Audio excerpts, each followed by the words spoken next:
Okay, happy Easter, everyone. It's Easter Monday. I hope everyone has had a fantastic weekend.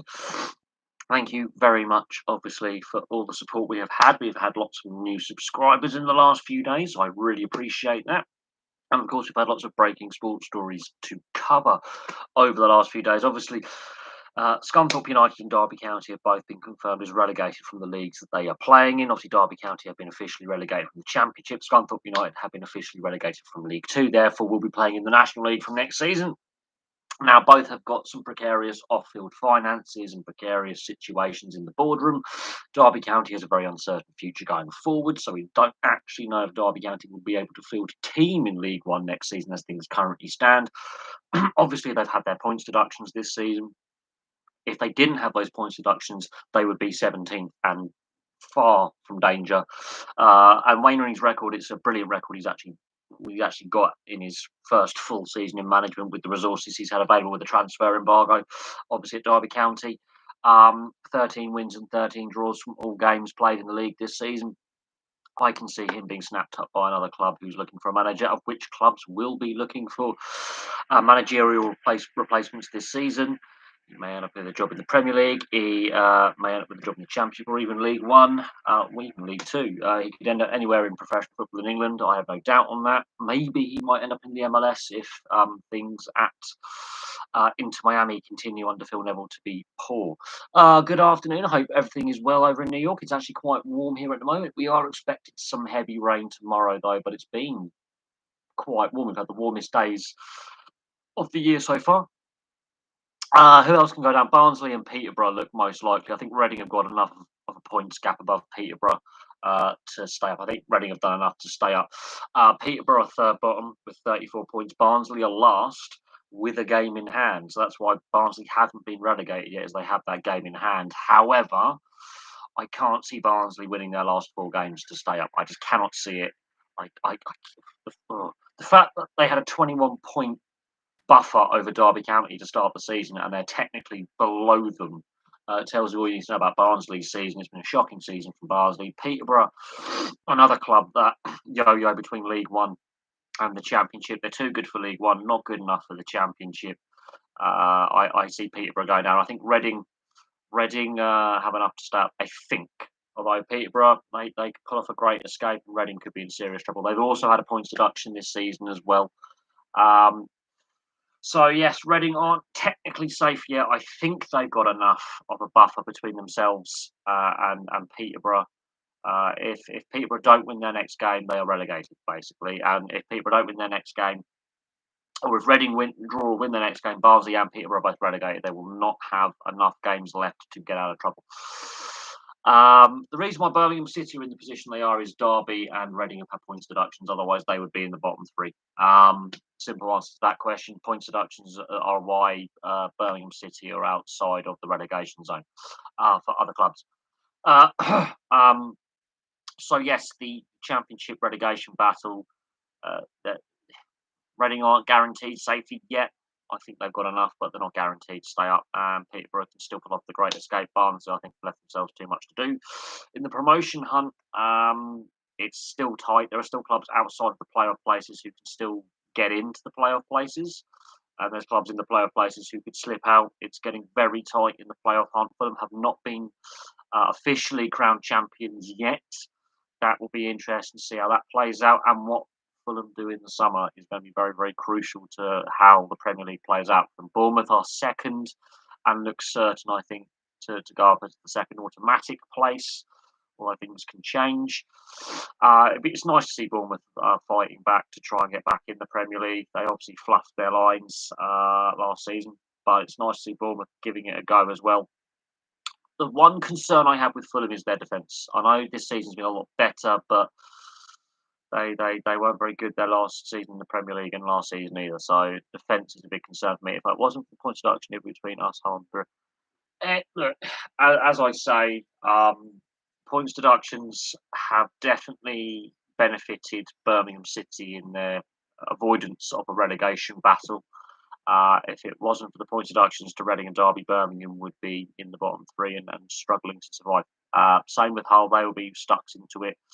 Bristol City would be in a fight for their lives as well. Um, excuse me. I feel sorry for Derby because the work Wayne Rooney's done with resources he's had available with the transfer embargo. He's nearly pulled it off. Just time ran out for them, and to overhaul that points deficit to end up obviously where they are. It's been a fantastic attempt with the 2 points deductions that have total 30 points in total that they've obviously had to face. But when you're giving your opponents that much of a head start with having points deductions, it's not the playing group's fault. It's not Wayne Rooney's fault. It's not the fans' fault. It's Mel Morris and the current ownership. Just previous and current ownership. It's a failure by the Football League, in my opinion, to properly audit clubs. I think there needs to be rules brought in place for annual club auditing. That is a transparent process because that's something that isn't done by the Football League and the Premier League and the FA. I think that's rules that have to be brought in to ensure the stability of football clubs going forward and make sure they're not run into the ground like Derby County and Everton are in a similar situation, and Reading have got problems, and of course what happened to Bury. There was a lot of backlash to the EFL with the Bury situation where Bolton were allowed to survive, Bury weren't. Um, uh, yeah, when the owners say that their customer base is the problem, it's any business. When a business owner is saying it's our customers that are the problem, that's a bad business model to have. I understand the frustration with Birmingham City fans. I understand the frustration with Reading fans. I work with a lot of Reading season ticket holders. There's a lot of lads that I work with that are Reading season ticket holders and are hardcore fans of the club that go every home and away game if they can. Um, I work with a Coventry City fan as well. He's obviously seen everything with Coventry City with the whole Rico Arena and leaving Crowfield Road and the mess that Coventry have had since they've been relegated out of the Premier League over the last 20 or so years. I've seen it with almost every fan base on this channel. For example, I see so many fans going, we're angry with the direction of our club, how the club's been handled off the field, uh, you know, decisions taken. Even Liverpool, a successful club doing really well. Fans have been very critical of a lot of things that the Fenway Sports Group and before them, Gillette and Hicks, their previous owners have done over the last 20 years. Liverpool fans have been even with the success with Champions Leagues, FA Cups, League Cups, the Premier League title, UEFA Cups, and now the Europa League. Even with all those trophies coming in the Premier League era, um, Liverpool fans have been highly critical of the ownership of their club throughout the various ownerships since 1992, and they've had regular, trophies coming in every few seasons. They've been drip feeding the trophy cabinet. So it's not as if they've not been winning anything. And now under Klopp, they have that managerial stability. And the Fenway Sports Group have given the investment and ownership stability that Gillette and Hicks lacked. But there have been protests by Liverpool fans. That is a club that is at the top of the Premier League, competing for titles, competing for silverware in Champions League finals, in FA Cup finals, in League Cup finals. They're competing for silverware, and fans are still not happy with how their club has made certain decisions. Chelsea fans, when the European Super League idea was brought forward, protesting outside Stamford Bridge, and Chelsea fans, there's a minority that is a toxic element with that club. They protested about the attempted purchase by the Ricketts family as one of the bidders, and they withdrew their bid.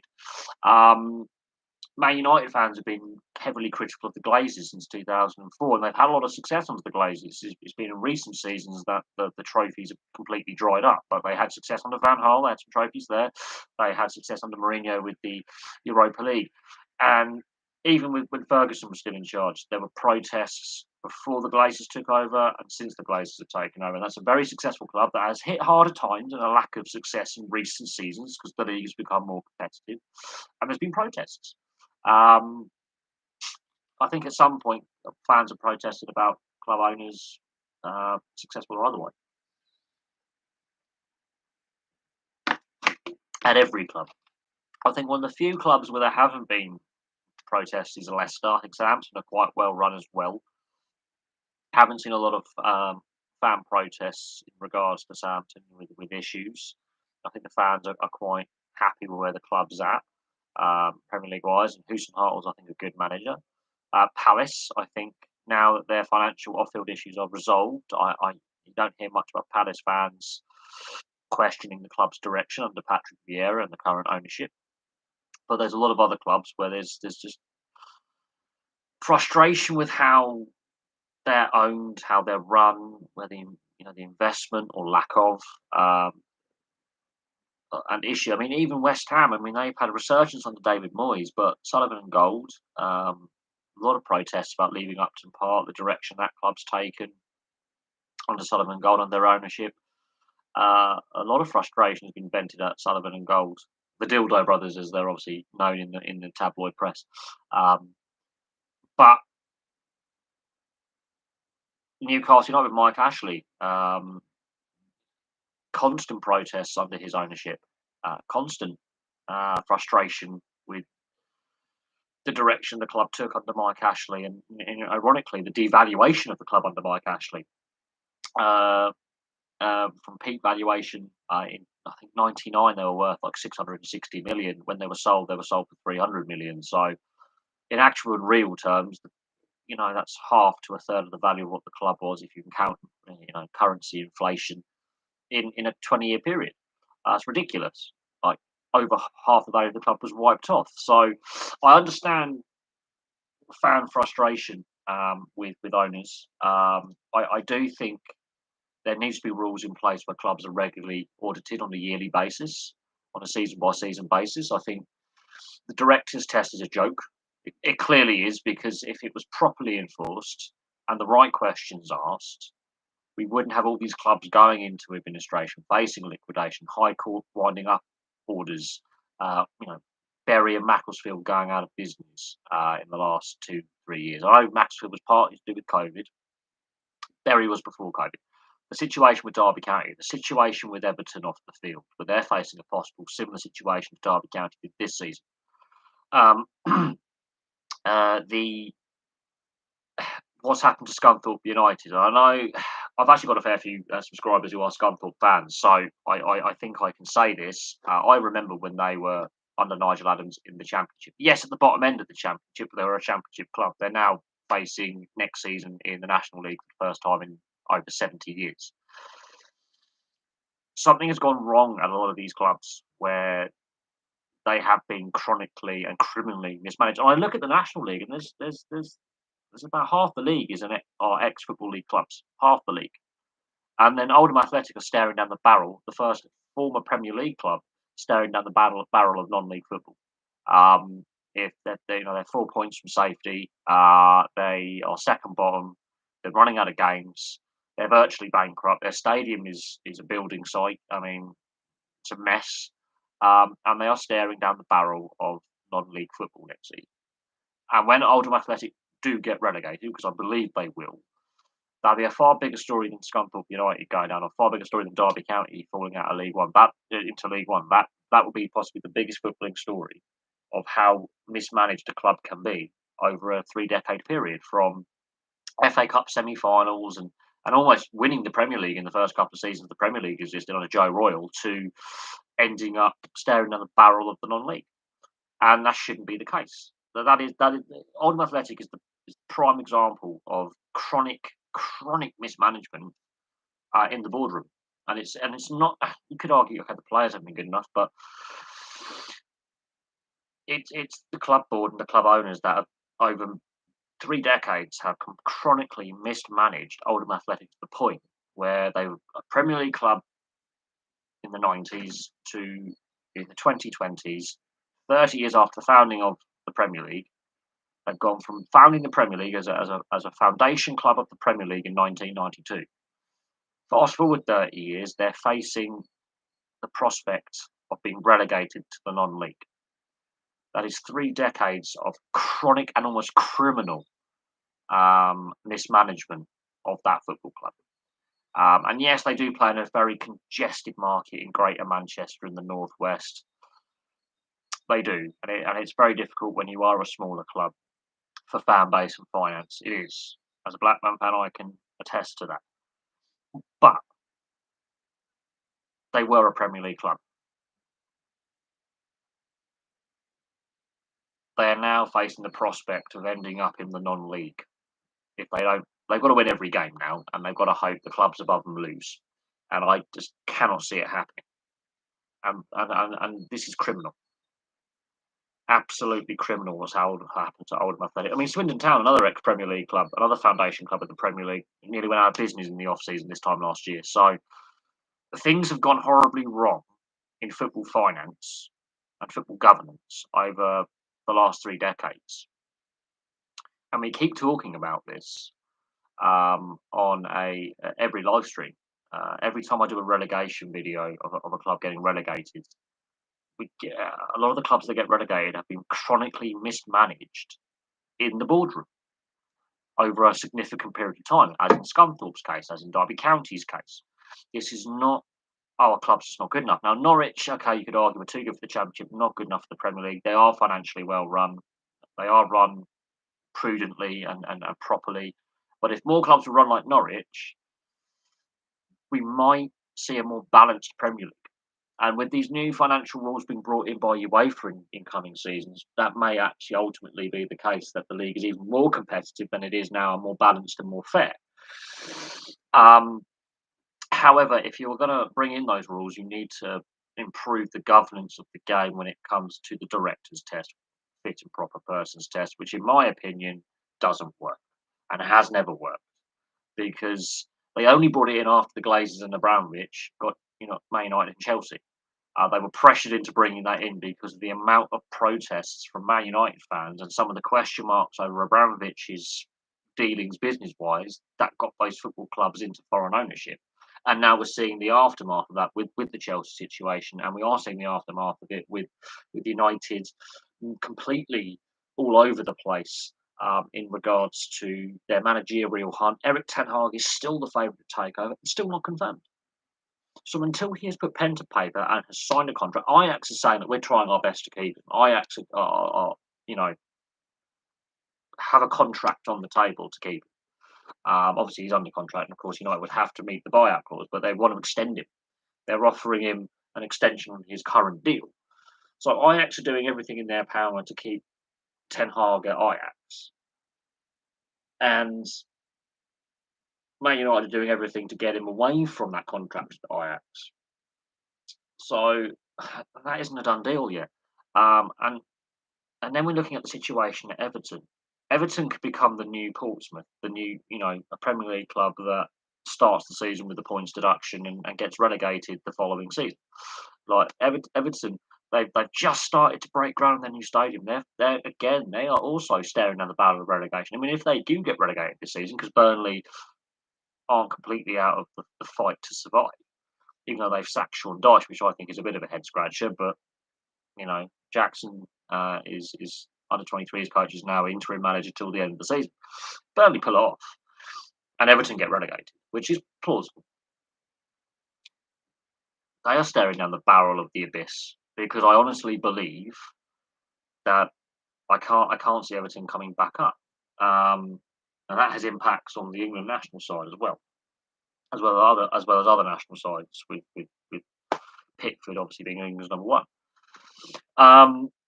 So yeah, when we're talking about fans protesting, I think fans have the right to protest, and that 50+1 rule, the 50+1 rule that is basically the German model, though it's not officially the rule in Germany, I think has more credence now, because there are too many unscrupulous owners that have run football clubs into the ground or have breached the financial rules, which are in place for a reason, to protect against a Derby County situation, or in years past, the Portsmouth situation, where the money either disappears or there's chronic, crippling debt. Man United, if they were a standalone entity right now, would be having points deducted and would technically be in administration. And then you look at Chelsea. Abramovich gave them a £1.5 billion loan, or loans totaling that if you take off the interest. So they were operating at a loss chronically.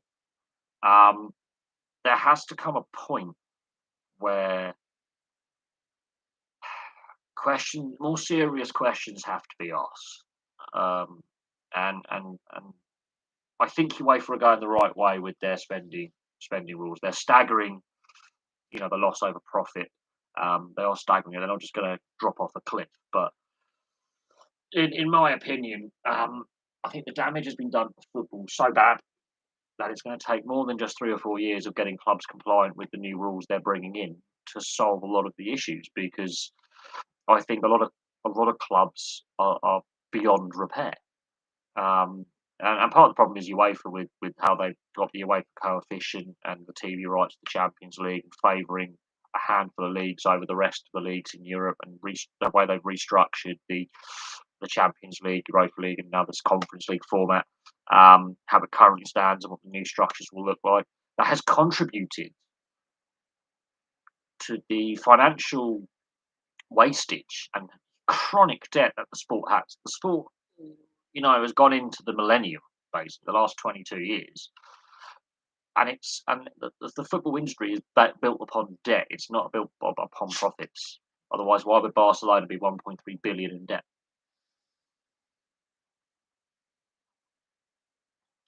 Barcelona should be turning a profit every year. They should have no debt. They should be making more money than they can figure out what to do with after tax. And somehow they've lost all that. All that money's disappeared. You've got to go ask the question why. They sold Neymar for £250 million, which then tells you that their money problems go back a long way. And then until um, someone does some serious digging, and we're talking serious digging. I do believe there's been some very creative accountancy in regards to the Barcelona situation, and a lot of other clubs. Some very creative accountancy, shifting, accounts around. Until some investigative journalists really start digging, you have to ask the question: where's all the money gone over the last 20, 30? Where has the money disappeared to? Because that's a ridiculous amount of money to be in debt to. Um, Ridiculous amount. And when they sold Neymar in 2017, at the time we thought that's insane, but PSG have money to spend. That was a red flag that Barcelona were having money issues all the way five years ago. Back then, that there was severe money problems at the club. When they started having shirt sponsors, I think was a sign that there were money issues at the club. We're going back over a decade at this point. Something has gone wrong at Barcelona at some point where they were starting to bleed money. Now, how far back we have to go to look at their financial woes is another thing. Um, but something has gone horribly, horribly wrong at Barcelona, and it's it's now obviously at a point where there's that debt is going to take a long time to clear, and they have calculated that Messi leaving is going to cost them between 150 and 230 million per year in lost merchandise sales. So their business model was broken, their squad model was broken. It's cost them. They can't win in Europe anymore, which is one of their big money makers as well. And they're paying all these compensation payments to managers they've now sacked. There's no managerial stability anymore. They brought Xavi in. Is he the solution? Maybe. He has turned things around. Ronald Koeman, they've got to pay him out. Um, the the situation at Barcelona, it I feel a warm fuzzy feeling inside because Spanish football is so toxic in the boardroom, um, that the big Spanish clubs deserve to be where they are. In my opinion, they deserve to have the issues they're having. But stories like Villarreal, I mean, that is a. I hope Villarreal win the Champions League because that's a feel-good story. I like what Villarreal have done, winning last year in the Europa League. Unai Emery having resurgence after how he was treated at Arsenal and the situation he found at Arsenal. He's a very good manager. I mean, look at his trophy cabinet. Let's not kid around. He's not a bad manager. I hope Villarreal win the Champions League. That would be a big two fingers to the European Super League clubs. That'd be a big two fingers to the big clubs in Spain who've had all the success. And it's not just Real Madrid and Barcelona and Atletico. Other clubs have also won, like Athletic Bilbao, a very successful side.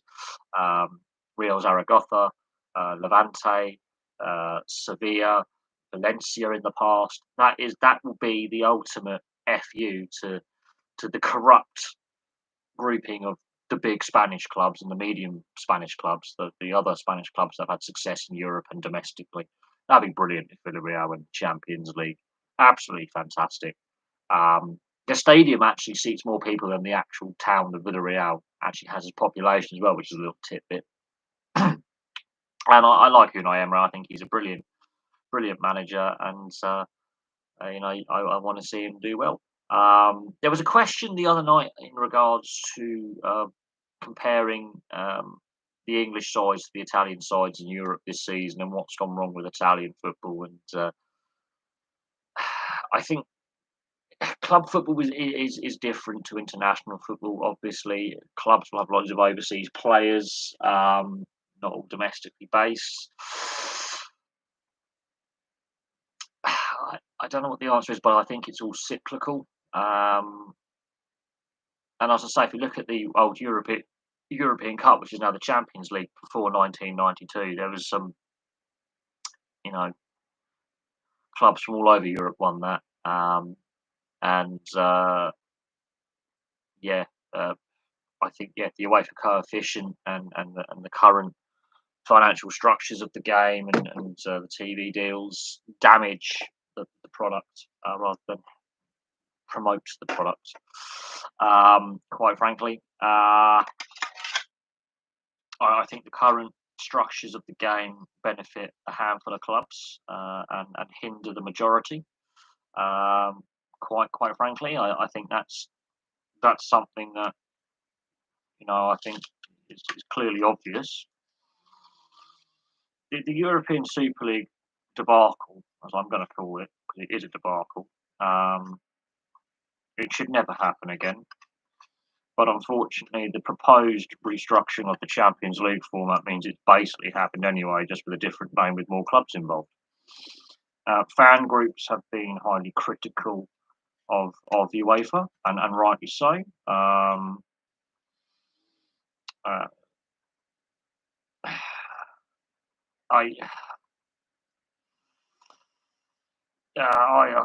just don't know. I think the greed has definitely damaged the reputation of the sport amongst fans, and it's not just amongst fans in Britain; it's fans across Europe. Greed is definitely, and you see fan protests regularly. They just don't get a lot of media coverage, which is quite interesting. But fans across Europe are exceptionally frustrated with UEFA at club level.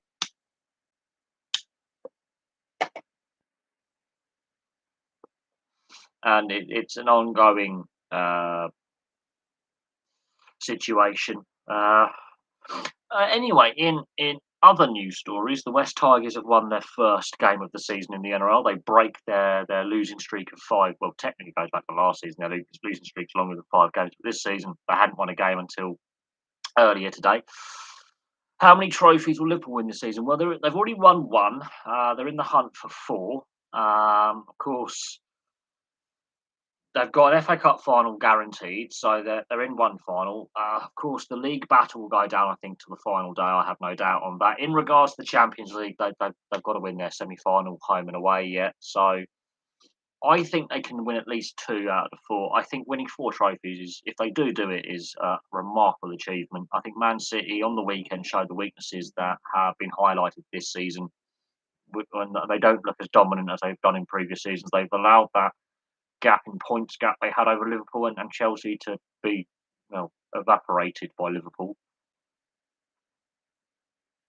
They had a comfortable lead in the Premier League. They could have won it out of canter by now. They've squandered the lead they had in the Premier League, quite frankly. I'm going to say 2, and I'm going to say Man City will win the league.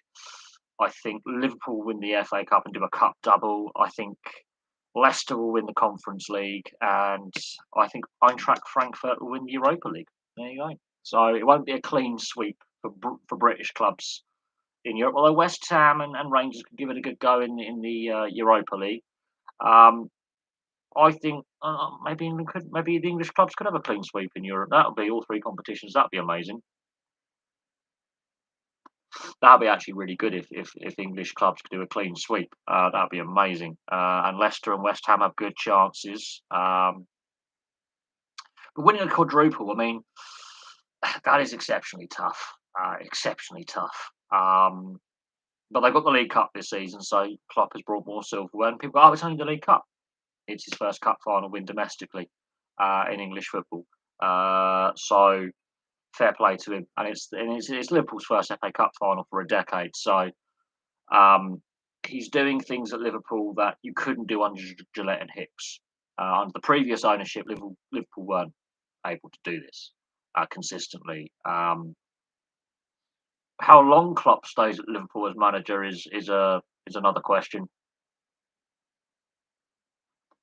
I think as long as he wants the job, I can't see the Fenway Sports Group changing direction unless something significant happens.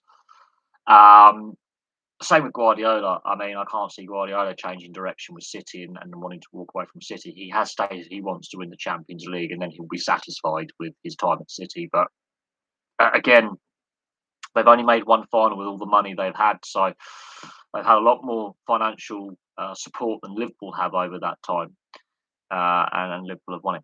Do you believe young athletes have a better chance of making profession if they're introverted or extroverted?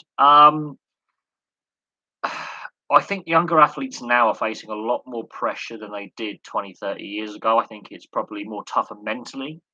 It doesn't matter if you're introverted or extroverted. There's been a lot of high profile introverted athletes who've been highly successful, very quiet, humble, away from the sport, who've gone on to have great success in whatever sport they participate. And there've been some great extroverts. I mean, Usain Bolt, for example, is a bubbly character, very lively. Look what he's done in athletics, for example. He's tried his hand at football as well. Valentino Rossi, away from MotoGP and now rallying and saloon car racing, because he does GT racing now as well, endurance racing. Off the track, very quiet individual. On the track, he's an extra in his private life. He's very humble and not overly in your face loud. He's a completely different person away from the sport. But I do think it's actually ironically harder now for up and coming young athletes to be successful. I think it's a lot harder. There's a lot more pressure put on them with the rise of social media and the rise of 24 news media and sports media.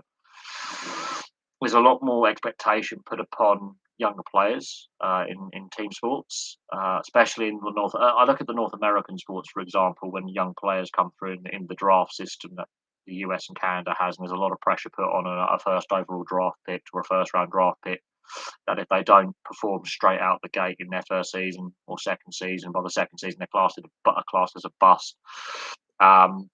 Social media, I think there's more distractions for young athletes now.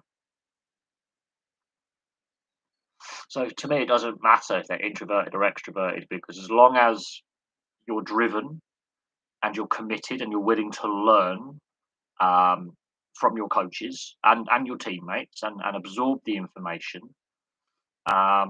you can succeed. As long as you have the right support network and you work with your coaches and you work with your senior teammates in the team sports and the individual sports, as long as you work with your coaching staff and listen and absorb the information, regardless if you're an introvert, very insular and quite calm, or if you're an extrovert and quite excitable, as long as you are enjoying what you're doing, willing to learn, willing to adapt. And not a lot of athletes are willing to adapt their style or their technique, willing to adapt and learn new things. And always, even if you're like the best at what you do, like Wayne Gretzky, for example, in the NHL, or Cameron Smith in the NRL, they were never satisfied. They were always seeking to either adapt their game, improve, and always willing to learn a new skill or a new play or a new tactic, work with new coaches, work with new ideas. If you become complacent, you don't succeed. You always have to be willing to adapt. So as athletes get older, they have to adapt their style, their training techniques, their diet. They might change how hard they train. They might ease back in training a little bit to adapt to the mental side. But I do think there's a lot more pressure put upon younger up and coming athletes in a variety of sports now than there was before. And with the amount of money and sponsorships and distractions, I think there's more distractions as well now than there was before. Not only is there more pressure, there's more distractions out there for them to lose their path, lose their way, and that ultimately impacts them in their chosen athletic field. We've seen it where there are some undoubtedly talented sports stars out there, and they don't achieve what is expected of them looking at how they are progressing, and they hit a wall, or they don't continue that trajectory of constant improvement and constant success. And we know that undoubtedly talented individuals with the skill set and the intelligence, sporting intelligence to do what they've got to do, and their career stalls or goes off a cliff, and they lose confidence, or they lose direction, they lose form, whatever it may be, and sometimes they get into a lot of trouble. So yes, I honestly do believe there's a lot more distractions now for young up and coming athletes than there was before. Um, it's a good question though. It's not a question that I've actually thought about discussing, like a personality traits in an athlete. As long as you're committed, driven, and willing to adapt and learn and work with your coaches and work with your teammates and your support network and unfortunately, there's less characters now. In a sense, there's less colourful characters in professional sport. As sports become so professional now and so 24/7, we've sort of. I used to love press conferences with athletes when they were just you know more colourful, or more they would be more controversial, be a bit of a character. They seem to be more robotic now. I think sometimes athletes and players are overcoached. That and also athletes are scared of making mistakes and become more cautious, especially in the team sports where you need to have creative players to create the space in the game for other players who may be the scorer or the finisher. The creative players are more terrified of making mistakes that are going to be heavily scrutinized on social media, in the 24/7 mainstream media. Um, fans on social media will give them a lot more abuse, the armchair fans, as I call them. And they're overcoached, and so the flair and the expression is coached out of them. The freedom of expression, um, which is something you just don't want to do. You want to obviously just let them play. And sometimes the money and the fame and the goes to their head, and it becomes a massive distraction. And especially with young players when they're given their first massive contract, their first big multi-million pound or multi-million dollar contract that's worth stupid amount of money, it ultimately does actually have an impact on their performance. And it leads to a lot of distractions when they're buying all these unnecessary things like, oh, I've got 20 cars, or I've got a mansion, and they lose the fact that it's a privilege, not a right, to be a professional sports star. It's a professional um, you know, athlete. Um, they forget that, they become overly privileged, and they lose touch with their roots, where they're how they were brought up, and a lot of them come from very humble, what I would class as blue collar working class backgrounds, and they lose touch with the communities that they were brought up in, or they lose touch with the values that they were brought up with as kids, and they lose sight of the fact it's a privilege, not a right. Um, and they treat it as I've got a right to be a professional. They don't. Um, you have no more right than I do. Um, and yeah, I wasn't blessed as some others have been. I obviously am not a professional athlete. I'm far from that. I'm a chain smoking ex-alcoholic, and I laugh at that. In the 70s or 80s, I probably would have been a professional athlete, because that's generally what they did. Um, and it's a very interesting question. Like, does your personality traits have a bearing, of a better chance? I don't think so. I think it's more how what you surround yourself with. So your non-sporting hobbies, are they good for you mentally? Are they healthy for you? So when you're not training or not playing, um, what do you do away from the sport that isn't training related? So, do you spend time with family and friends? Do they read? Do they do a university degree? I know a lot of sports athletes actually have got university degrees, and that people don't realise. And we're not talking about the US Canadian collegiate system. We're talking about European and Australasian athletes. A lot of them have uh, actually had full time professional jobs when they were semi professional. They've actually worked in the real world, which I think gives a lot of them a good grounding. A lot of them have done university courses in their own on their own time. Uh, I think there needs to be more emphasis on a life after sport for a lot of athletes, and giving them that guidance and training and options to, because not all of them are going to make the mega bucks who are professional athletes. Careers can be, unfortunately, very, very short, um, through injury or ill health, or they just it doesn't work out for whatever reason. So, some of them, some athletes do retire very, very young in their mid 20s. They're done, for whatever reason, for personal reasons or health reasons or injury. So there needs to be, I think, professional sport is asleep on that one with giving that pathway to if you are going to leave sport and you're not going to become a coach or an administrator, a pathway to become, get an education, um, get that degree, go into industry of some kind or business, because not every athlete's going to make the stupid money, and if they are, they need to be properly advised how to properly invest their money, because they've got a lot of them have families to feed, or feed, or actually are the sole income earner or the main income earner for their family, because a lot of them are from very humble means. And I think that more support needs to be given if they want to go into the business world, or want to actually learn a trade. And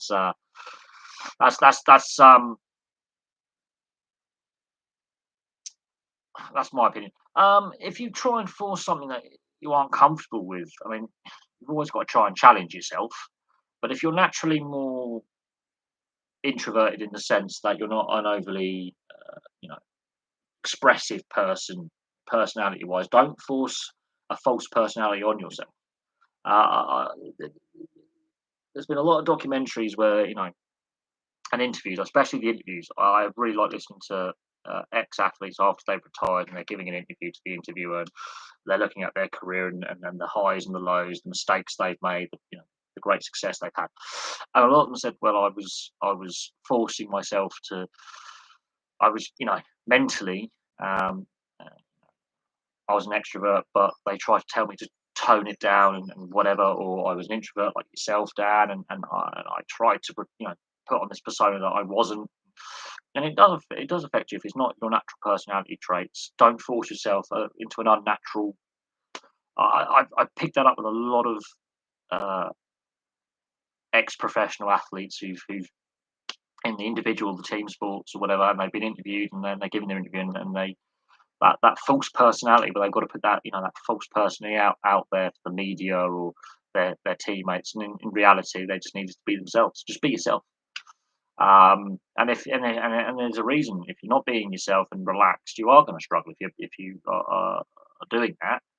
Um, Ultimately, that's going to impact how you play. Now, you're a baseball player, so as someone who's never actually played baseball, I can't comment on what a baseball locker room is like and a baseball team structure is like, and the skills required to train and play that sport. Um, I'm more from a rugby background and a football background, because I'm soccer for you, and so it's different because it's a more it is a team sport, but it's a contact sport. You're playing, you work to your strengths. Weaknesses and defence will be highlighted, and that can be a very lonely place when you're that defense. You're in the defensive line as a rugby player, and you make the missed tackle, you make the poor defensive read on an intercept or a misread on numbering up the opposition side, and you make that defensive mistake, where you might have not numbered up correctly. You missed that tackle. You've shot out the line to make an intercept or tackle. You've made a mistake. You've misread the play. it's a very lonely place. It's like the same with you. When I was a goalkeeper, you make a mistake in goal. It's a very lonely place to be. Um,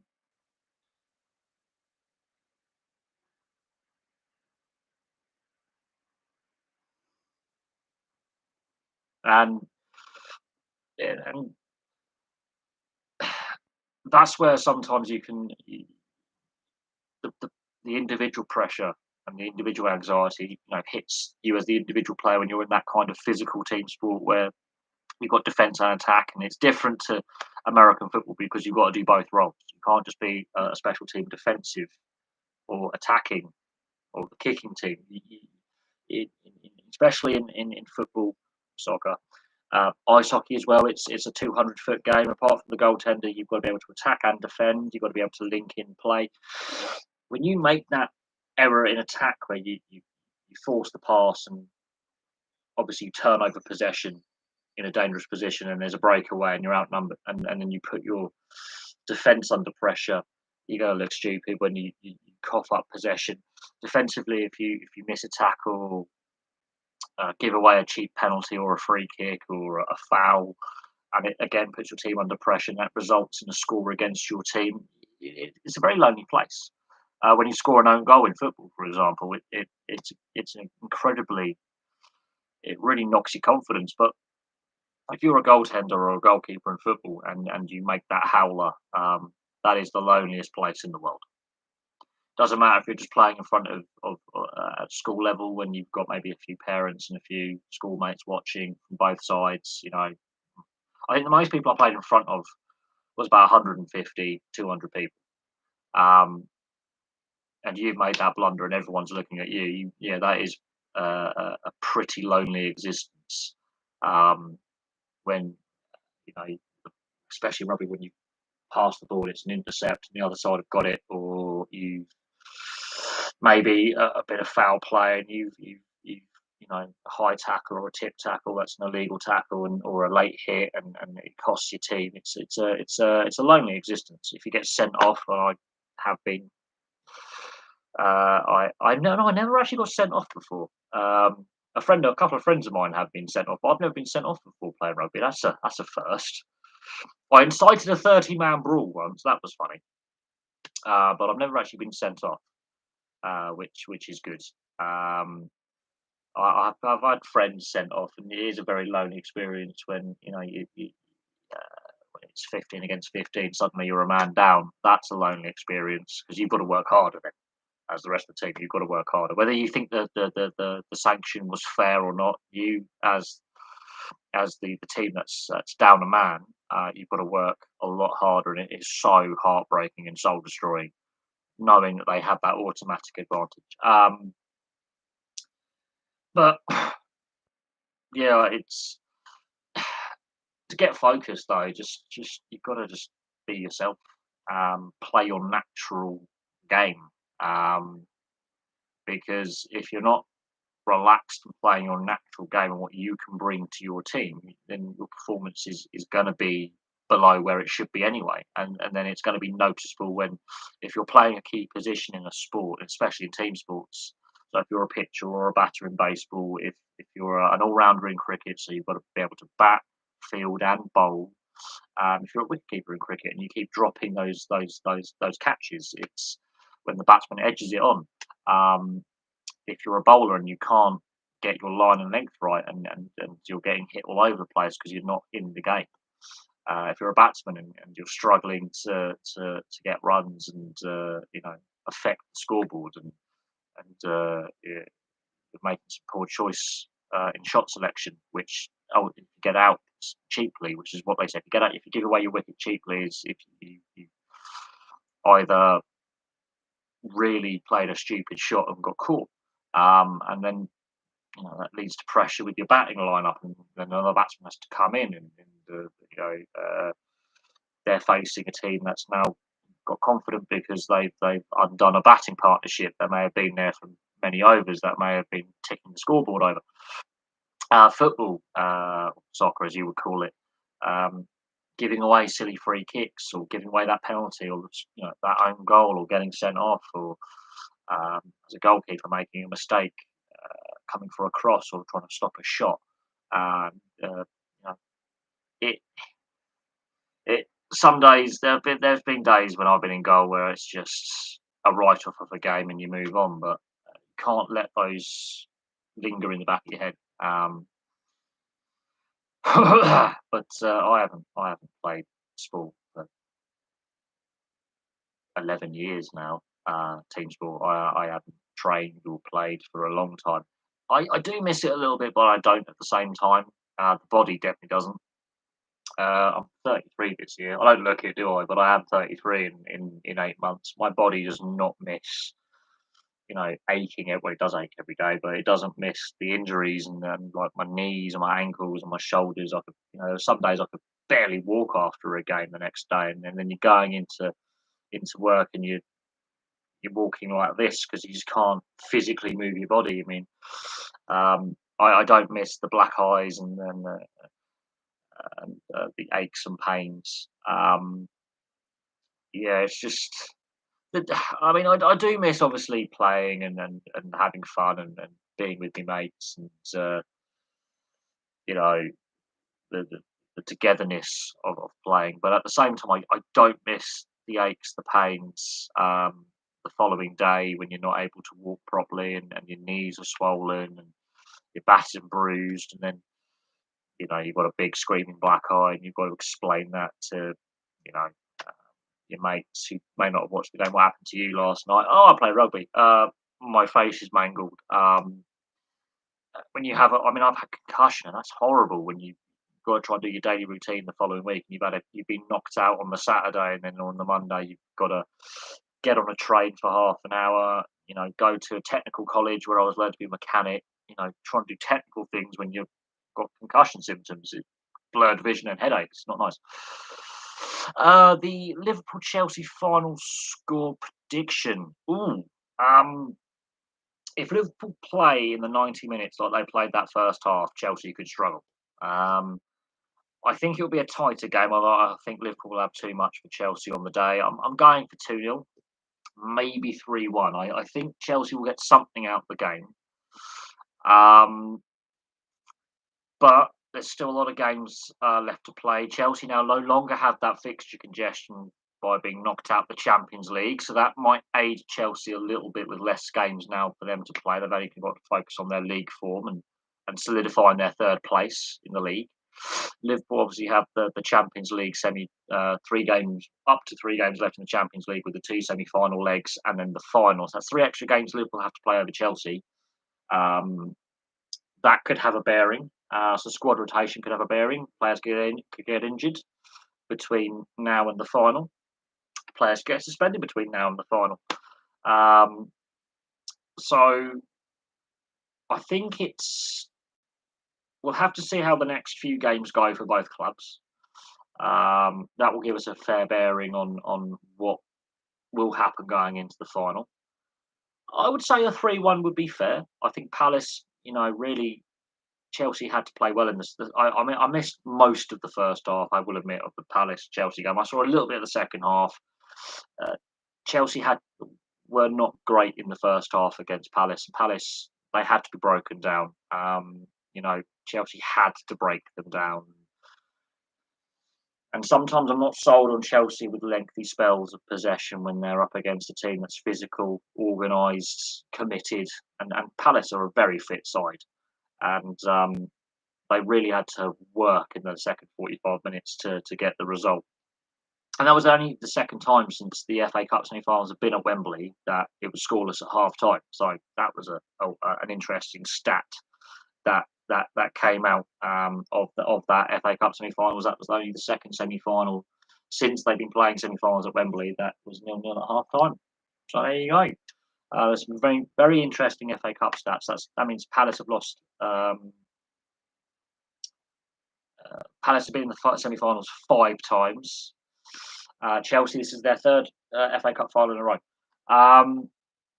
Why wouldn't every coach? It seems based off the Spurs content I watched that Conte compared to Mourinho has pushed the team physically, especially in conditioning sense, and it's great benefited them. Why wouldn't every coach push their team like this?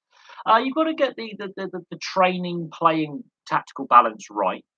Some coaches don't overly push their side in regular season training. A lot of it is down to pre-season training. Pre-season, I think, is where seasons are won and lost, and league position is actually goes a long way to deciding where players and teams end up in regular season.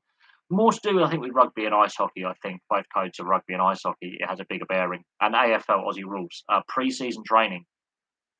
Some teams you get out.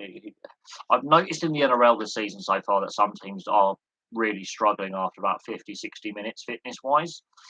And they have about a 2 month preseason where it is brutal, absolutely brutal. They do army camps and all sorts of, outward bound camps, which, when you're doing army selection, a part of your PT training. So soldiers do this. And I've noticed some teams are not as cardio fitness. So they're physically fit people. These are not unhealthy individuals, but match fitness and that physical readiness for a season, they're not quite there. I've noticed that with some teams. Uh, Conte, though, he does expect high physical standards and commitment. Mourinho is different. Mourinho is more tactical and a bit more defensively minded in his approach. What is interesting is Conte has gone into a job leave where Mourinho was before. That is interesting. Conte has gone into two managerial positions now where Mourinho was the manager before, Chelsea and Tottenham. It'd be interesting if Roma, for example, were to sack Mourinho and Conte were to go to Roma. That would be three in a row. That would be mad.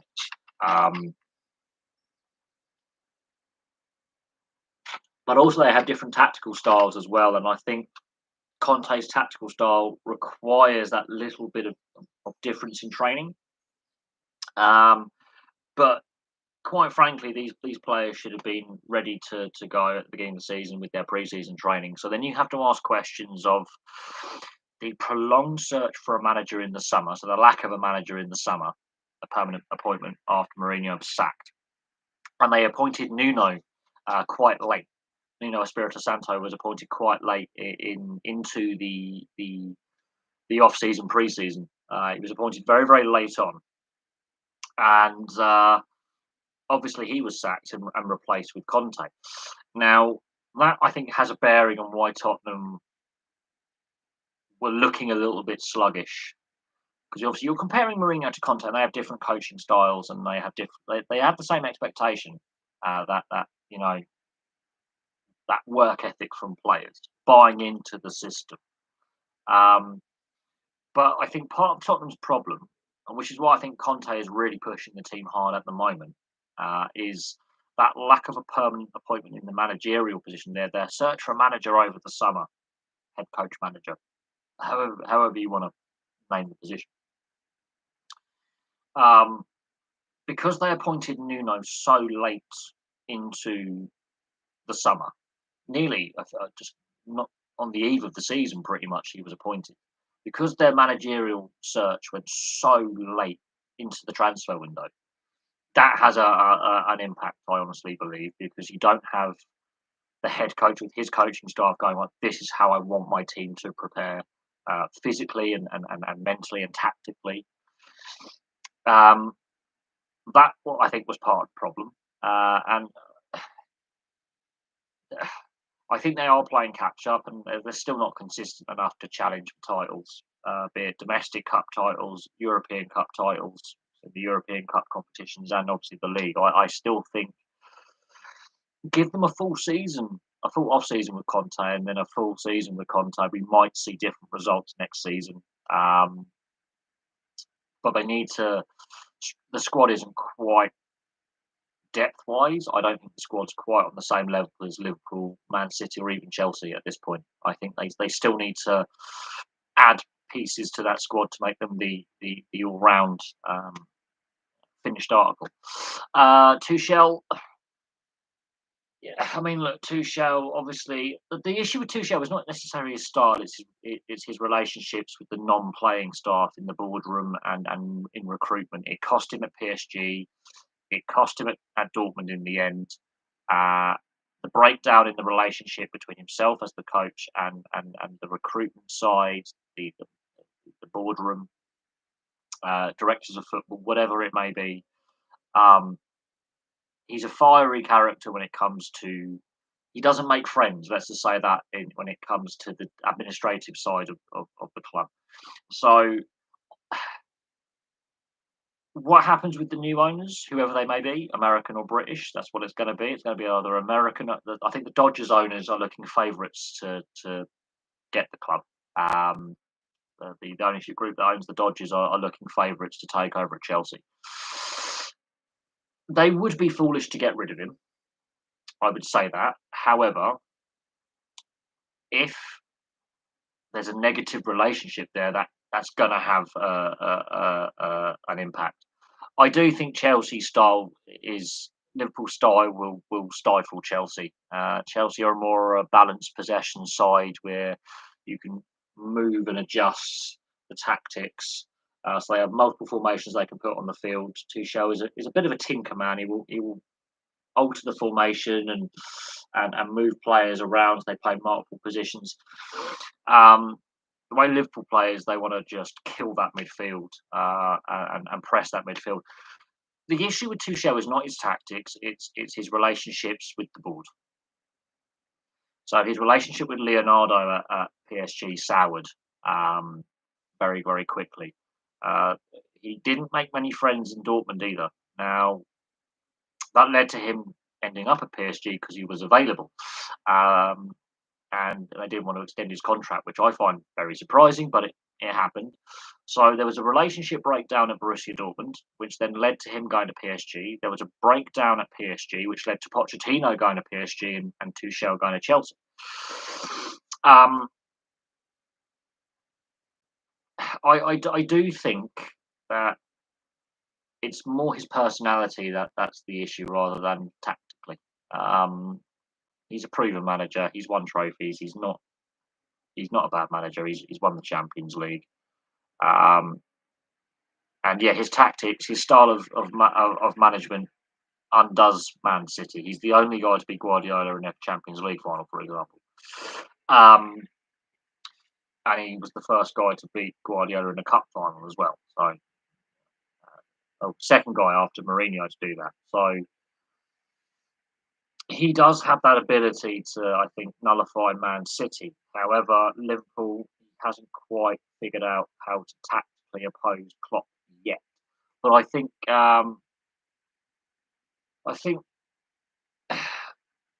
it'll be interesting. If you win things, owners will put up with a lot to a point. To a point. Yes and no. It, I have seen it where you've got a head coach or a manager who's various sports teams who's doing great things with a team in their league, but when it comes to the management side, as in working with the non-playing staff, so a general manager, for example, in the North American sports, and I've seen this in ice hockey loads of times, where there is a breakdown between the relationship between the GM and the head coach, which has resulted in one or the other out the door. It's more like to be the head coach first than the GM. It will be the GM that goes second. I have seen that, and I have seen that happen. The situation at PSG, Leonardo and Tuchel, the relationship broke down very, very quickly at PSG. It was it was an uneasy relationship from the beginning. I don't think they ever fully got on with each other. And when you have that very difficult working relationship, regardless of how the results are going on the field, and winning silverware and making finals and being a very successful side, because he did get into a Champions League final. Don't forget that. Ultimately, they lost their Champions League final, but that's another thing. The If you have that clashing of personalities, it does have an ultimate impact in going forward. Now, owners may be going, well, this is the right guy, but look how many managers PSG have had under the Qatari ownership. It doesn't matter. They've had a lot of managers at PSG since they were bought in, I think, 2011. So very similar to Chelsea, to a certain extent Man City, and until more recently. Um, and Man City have had a fair few owners under the current ownership as well. So while Guardiola, I think, is their longest serving manager for tenure, the way they handled his appointment and Pellegrini's departure, I think, um, undermined Pellegrini's position and made it very difficult for him to achieve what he wanted to achieve with the club. And I think they could have dealt with that far better, far better. Um, they obviously wanted Guardiola, but they couldn't get Guardiola. That's why Pellegrini was the manager as a stopgap, basically. And he still got them success, and he still won a Premier League with them. So, however, saying that, the way they handled Pellegrini's departure by basically undermining him from the day he was appointed. Ironically, they made no secret on their desire for Guardiola. Um, and there you go. If Klopp and Pep are even because Klopp and Pep beat each other last season. Man City beat Liverpool this season. Beat Man. Yeah, they even each other out. Two Premier Leagues to one in recent seasons. They're the top two. It's chalk and cheese, really. Um, would you rather win the Europa League or come in the top four in the Prem? More about the Europa Conference League? Silverware, I think, is more important about rather than league finishing position. I think Palace fans would take an FA Cup over finishing in the top half of the table right now. Of course, they got to a semi-final. So if you were to ask, Leicester fans last season finishing fifth and winning the FA Cup or Champions League qualification outright, I think they take the FA Cup. If you're talking about, well, Europa League gets you Champions League qualification anyway, so you don't have to get top four if you win the Europa League. So in West Ham's case, if they win the Europa League, they're in the Champions League qualifying stages and automatically qualify for the Champions League next season anyway as winners of the Europa League. It's how the current structures work. And if you win the Conference League, you automatically qualify for the Europa League. So if Leicester win the Conference League, their league position means they're not going to make Europe on their league position. If they win the Europa Conference League, they're in the Europa League next season. If West Ham win the Europa League, they're in the Champions League next season. So I would say silverware, if you can. Yes, Arsenal fans got look at Arsenal. They had the most consistent under Wenger. They always qualified for Europe. There was only one season under Wenger they only qualified. They didn't qualify for the Champions League. They got the Europa League. But there was a point where they were going, we need silverware. They went that long period without silverware until Wenger's last FA Cup title. And fans were like, we need to win something.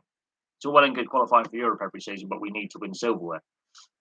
And then they win that FA Cup, and they're like, finally, we've got some silverware again. They won two more FA Cups since. So it's all well and good qualifying for Europe constantly. If you don't win anything, though, it for a while it's good, but then after a while, you're like, we need to win something. And then that's what I think is frustrating Tottenham fans is they're not winning anything. They're qualifying for Europe, they're not winning anything. 14 years without a trophy. It gets to a point where, okay, great, we're making some great revenues, but where's the silverware to back it up? I think fans would rather take a trophy. Even if it's only one trophy in the club's entire existence, they'll take a trophy. That's my personal opinion. But each fan's different. Everyone's different. Yeah, Palace would like to take any trophy, absolutely. Two FA Cup finals without success is the closest. I think they've got to a League Cup final as well in their history. Without success, would tend to say, yeah, a trophy is overdue. I think at some point they will, but well, if Vieira was to get them a trophy in the League Cup, the FA Cup, I think Palace fans would be overjoyed with that.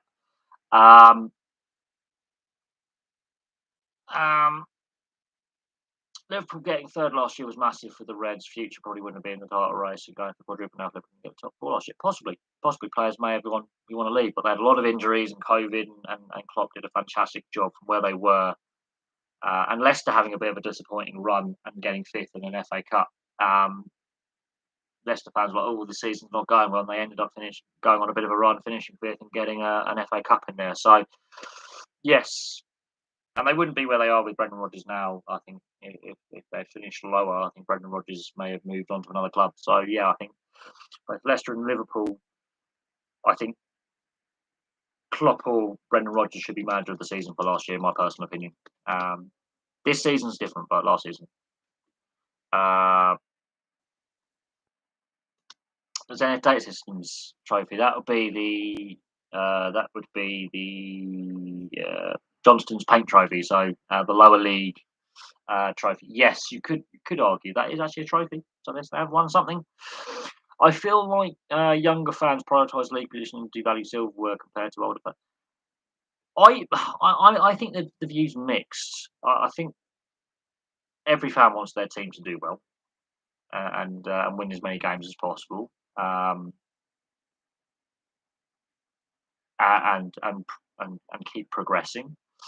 I don't necessarily see that myself, although it depends on the sport and the league you're looking at, quite frankly, and what the expectations of the club are going in, or the team is going into every season. Obviously, the European and Australasian structures are a little bit different to the North American franchise system. It is more of a club system where it's community based, and there's development pathways through the youth systems into the reserve system into the first team system. Whereas obviously there's the draft system in the US and Canada and minor leagues and affiliate leagues. So there is a slight difference in sporting culture. Australia's sort of a hybrid between the two. Australia and New Zealand's a little bit of a hybrid, but the principle is, um, a different sporting culture. Um, I think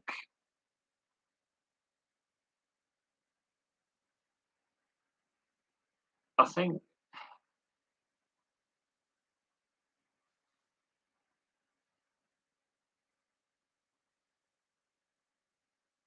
it's a difficult one. I think it's North American sports culture is different because it's you've got the expectation of um, compete for a championship, complete for playoffs, improve on last year. We're rebuilding, or let's get that first overall draft pick. It's team expectation. I think goes a long way, and you just want to see that progression. And most fan bases go playoffs is a must. Um, Whereas in the European sports, your team could be competing in multiple competitions.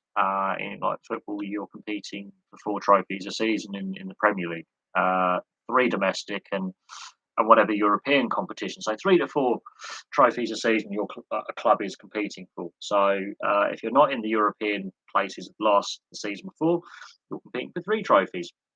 If you were in a European position before, you're competing for 4 trophies. So in Liverpool's case, they're trying to go for 4 trophies. Whereas in North American sports, you're competing for the league, ice hockey, for example, President's Trophy, and then obviously the Stanley Cup in the NHL. So there's 2 bits of silverware you could win, plus your conference title, so possibly 3 bits of silverware. But it's all to do with one particular league structure. Whereas in European sport, you'll be competing for multiple pieces of silverware, both domestic and transcontinental. So it's a different sports culture. Um,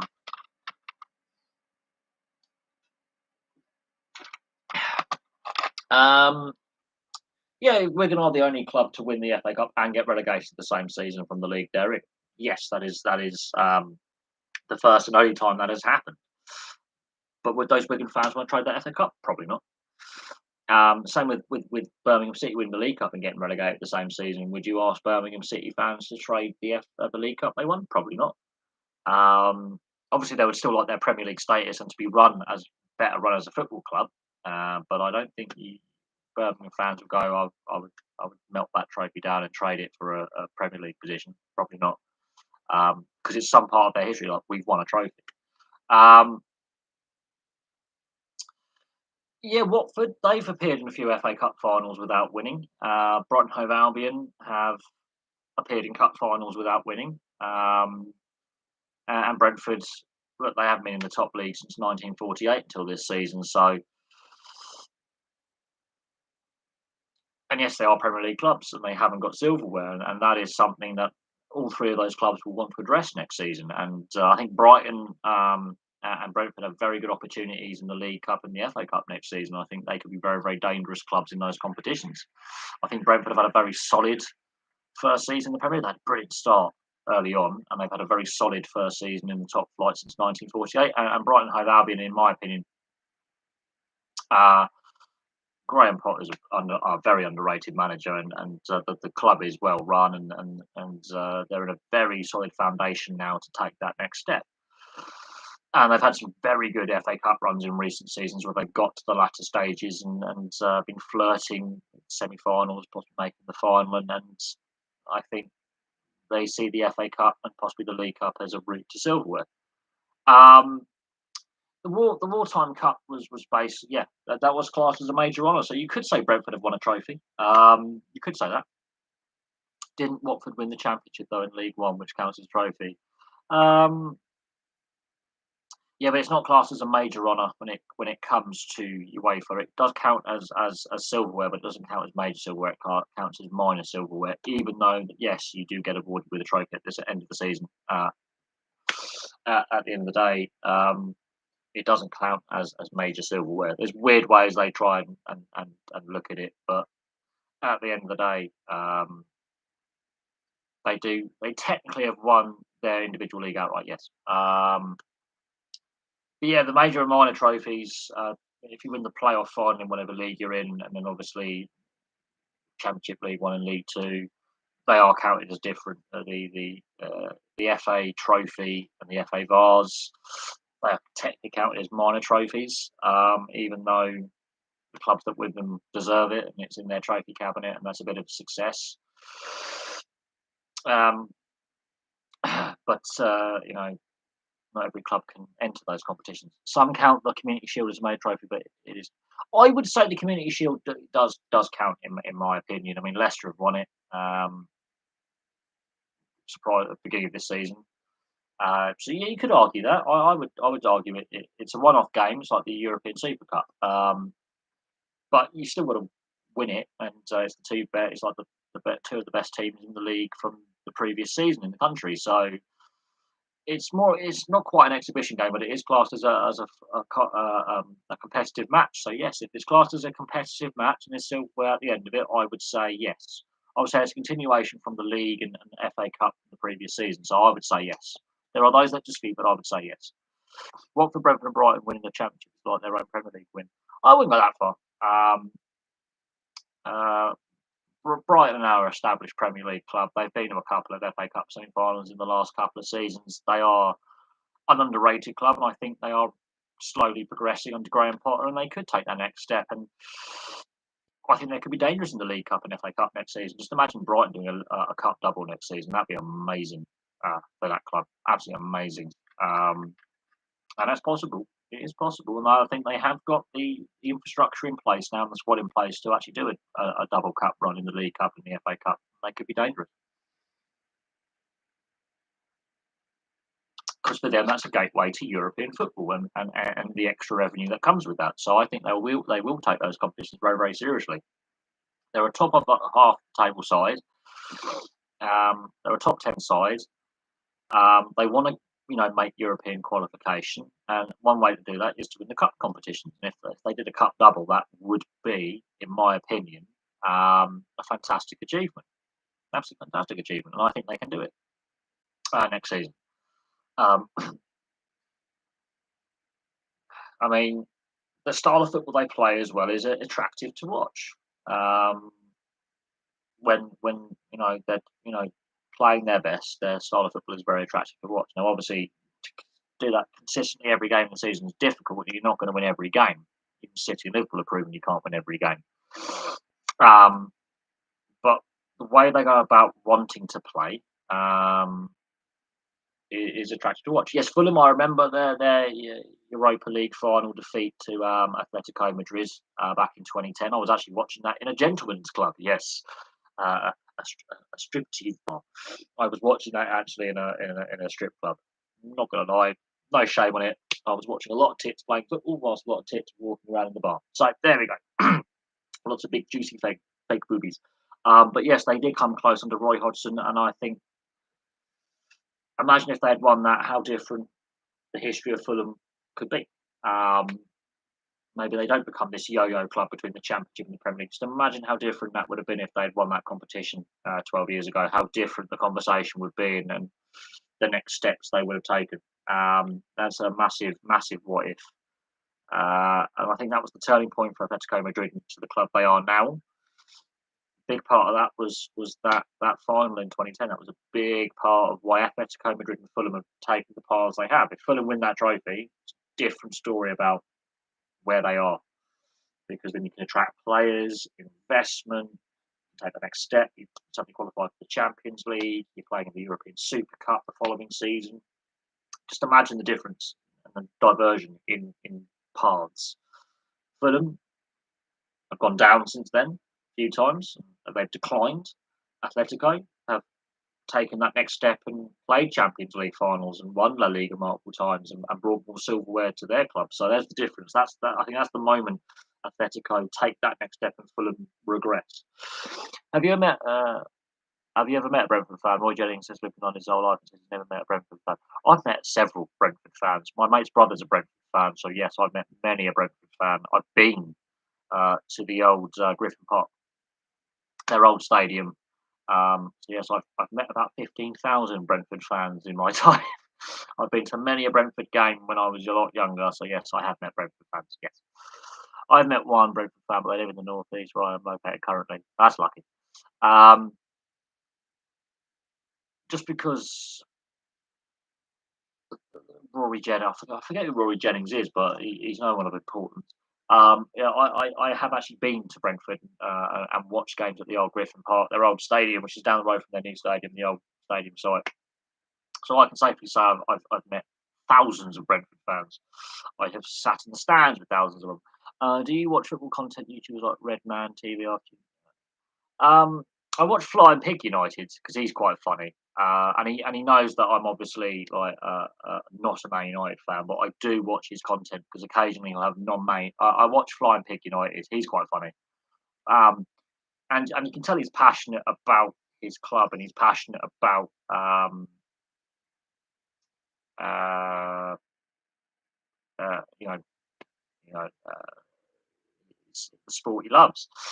West Ham TV, I do watch some of their stuff because I've got a lot of my good friends are West Ham fans, and I find that refreshing. People ask me why I'm not got like a Blackburn Rovers channel or a fan channel for like the Canberra Raiders or the Winnipeg Jets in the NHL. Why I don't have a fan channel of the teams that I follow, and I'm like, well, there's already enough fan channels who cover the clubs, the teams that I support. And I thought it'd be disingenuous and not me to have a fan channel. I don't want to be a fan channel because I try and avoid. I've lost a lot of my bias. There's a lot of teams that I don't like, but I like players who play for them. So frustrating when there's a really good player and they're playing for a club that you don't like, and it's just like and you're biting your lip because you really don't like the team, but you like the player. Um, But no, I like. I've watched a bit of Arsenal fan TV. That can be quite funny. There's an Irish woman who's a Man United fan. She United, I think. Um, she's interesting to watch. She's got a very thick Irish accent. She's from the south. She's got a very thick Irish accent, and it's very hard to understand what she's saying because I think she's from Limerick, and she's got a very thick Southern Irish accent.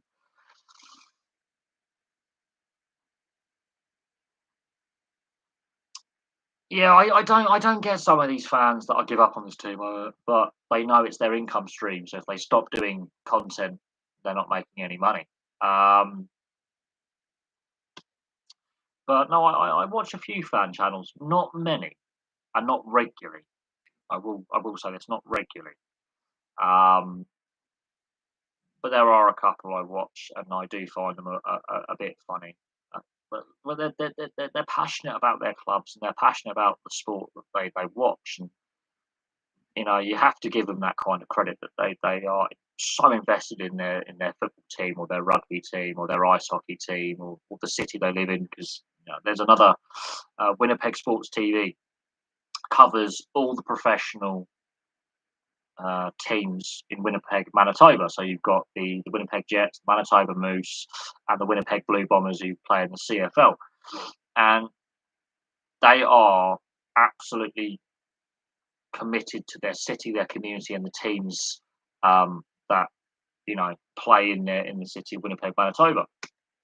And I occasionally I watch what they have to say about not just the Jets, the Blue Bombers, but also the wider leagues that they play in, and that's quite um, yeah, fun to watch.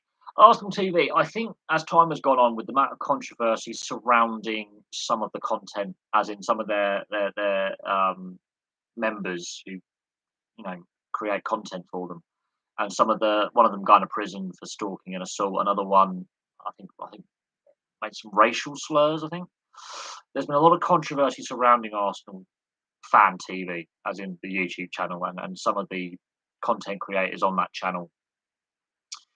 And look, at the end of the day, the fact that they're complaining about winning silverware just sums up that club. It's the same as Spurs. Like, oh, we come ahead of Arsenal in the league. You still can't win anything. So the fact that some of the stuff they come out with, it shows that the Arsenal fan base is clearly very divided, which is a concern. And it's the same with, West Ham TV. I mean, their tune has changed a little bit with the ownership of David Moyes. They weren't overly enamoured when David Moyes was appointed, but now I think they've completely bought into what David Moyes is doing there, and the fact they're in a European semi-final, and the direction the club is taking is the right way. But Arsenal fan TV, I mean, it can be a difficult view. It can be difficult viewing, and some of the lately, I think their content and what they're putting up there is painful viewing. It's not easy viewing. I would say that I would agree with that. I wouldn't shy away from that fact. It is quite painful at times watching it. Almost vomit inducing, I think. Bearing in mind they were calling for Wenger to go for so long, he gets them that final FA Cup under. He becomes the record-breaking FA Cup manager. And I do say to Arsenal fans, I've got a lot of friends, I've got some family who are Arsenal fans. Be careful what you wish for. Now they've won 2 trophies since his departure with Emre and Arteta in the FA Cup, and that you have to commend them because they've won silverware. And yet the fan base still aren't satisfied.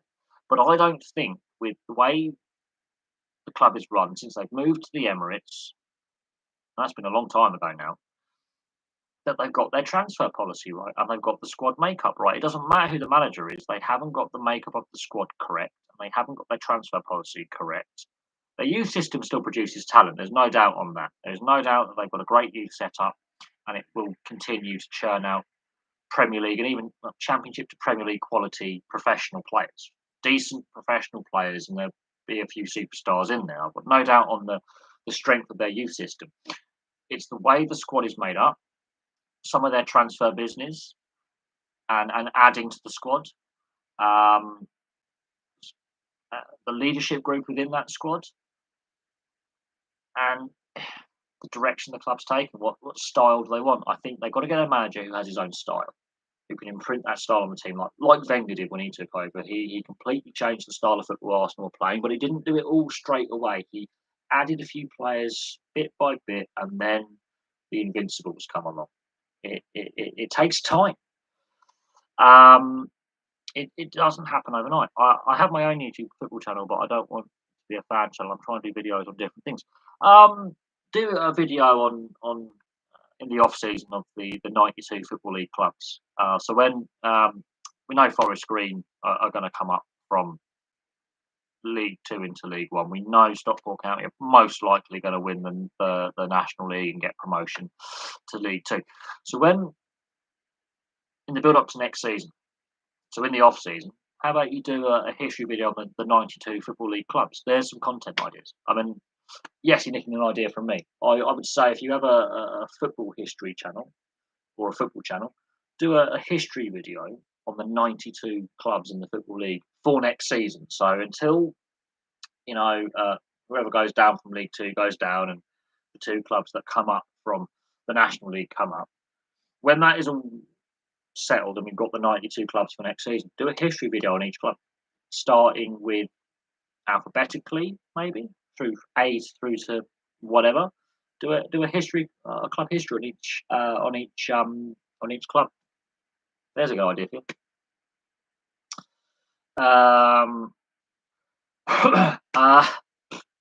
That's an idea. That's why I do history videos occasionally and player profiles on ex-professionals who've retired and sometimes current players. But I try and do videos on players who have retired, so their career is done. They're not going to add any further, you know, career statistics to their stats. Some history videos. There you go. I really enjoy that you cover most sports on your channel. I don't cover all sports. Come on. There's a lot of sports that I haven't done any videos on at all. There's a lot of sports that I haven't done any content on at all that I do actually watch, but may not get that interest and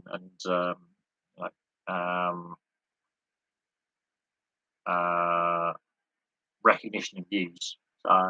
While I'm very passionate about motor racing, other than that isn't F1. Not a lot of people are interested in motor racing that isn't F1. Just gonna say, there are fans out there, but there isn't the numbers that an F1 video would make. I don't do football content, YouTube content.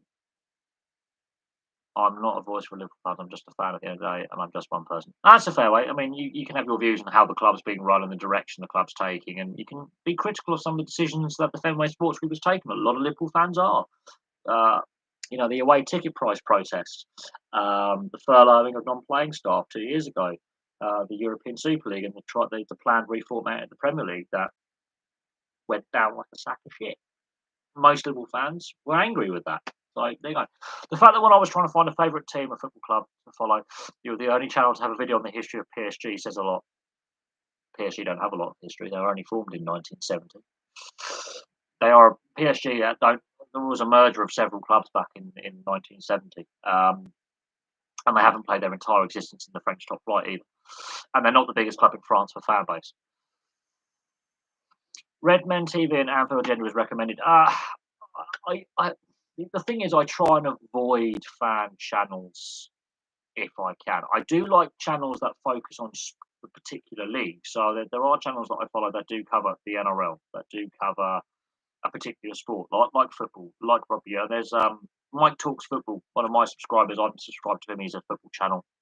He covers everything from the non-league to the Premier League and European stuff.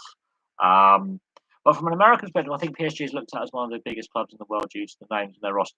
We call it a squad. You call it a roster. Yes. It's a business club, not a footballing club, really. On a marketing standpoint, you've got Neymar, you've got Messi, you've got Mbappe, Donnarumma in goal. Yes, on a marketing standpoint, you can sell a lot of merchandise. On a footballing standpoint, it's a team of superstars that can't get it done in Europe, which is the whole point of bringing them together, is to win the Champions League, and they just haven't done that. But that's a problem. Is the money in the game now is we're marketing to the US and Canada, we're marketing to Southeast Asia and Japan. We're trying to market the game to the Middle East, so Saudi Arabia, the Gulf states, East Asia like Japan, Korea, China, places like Vietnam and Malaysia and Thailand, where they just love football, partly because the money that's come into football, and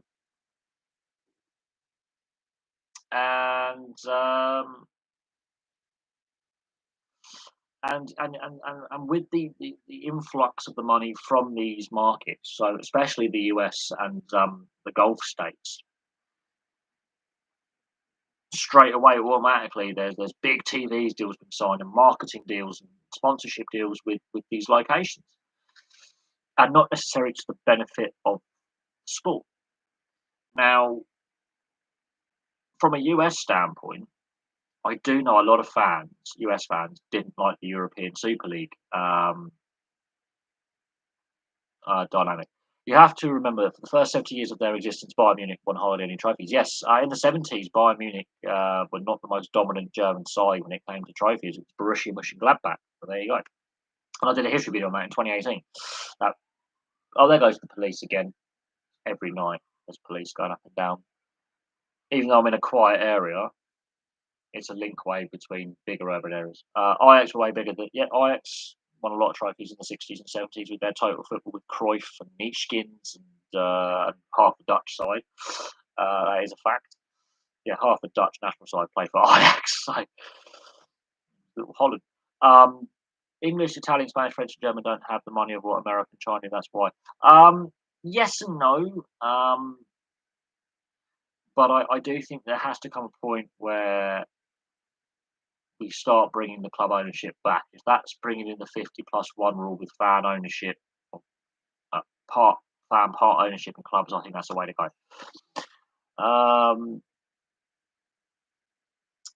I think Bayern had won a single trophy for 17 and they went crazy. So yeah, they had some good players come through at the same time, like Beckenbauer and Muller and Breitner and co.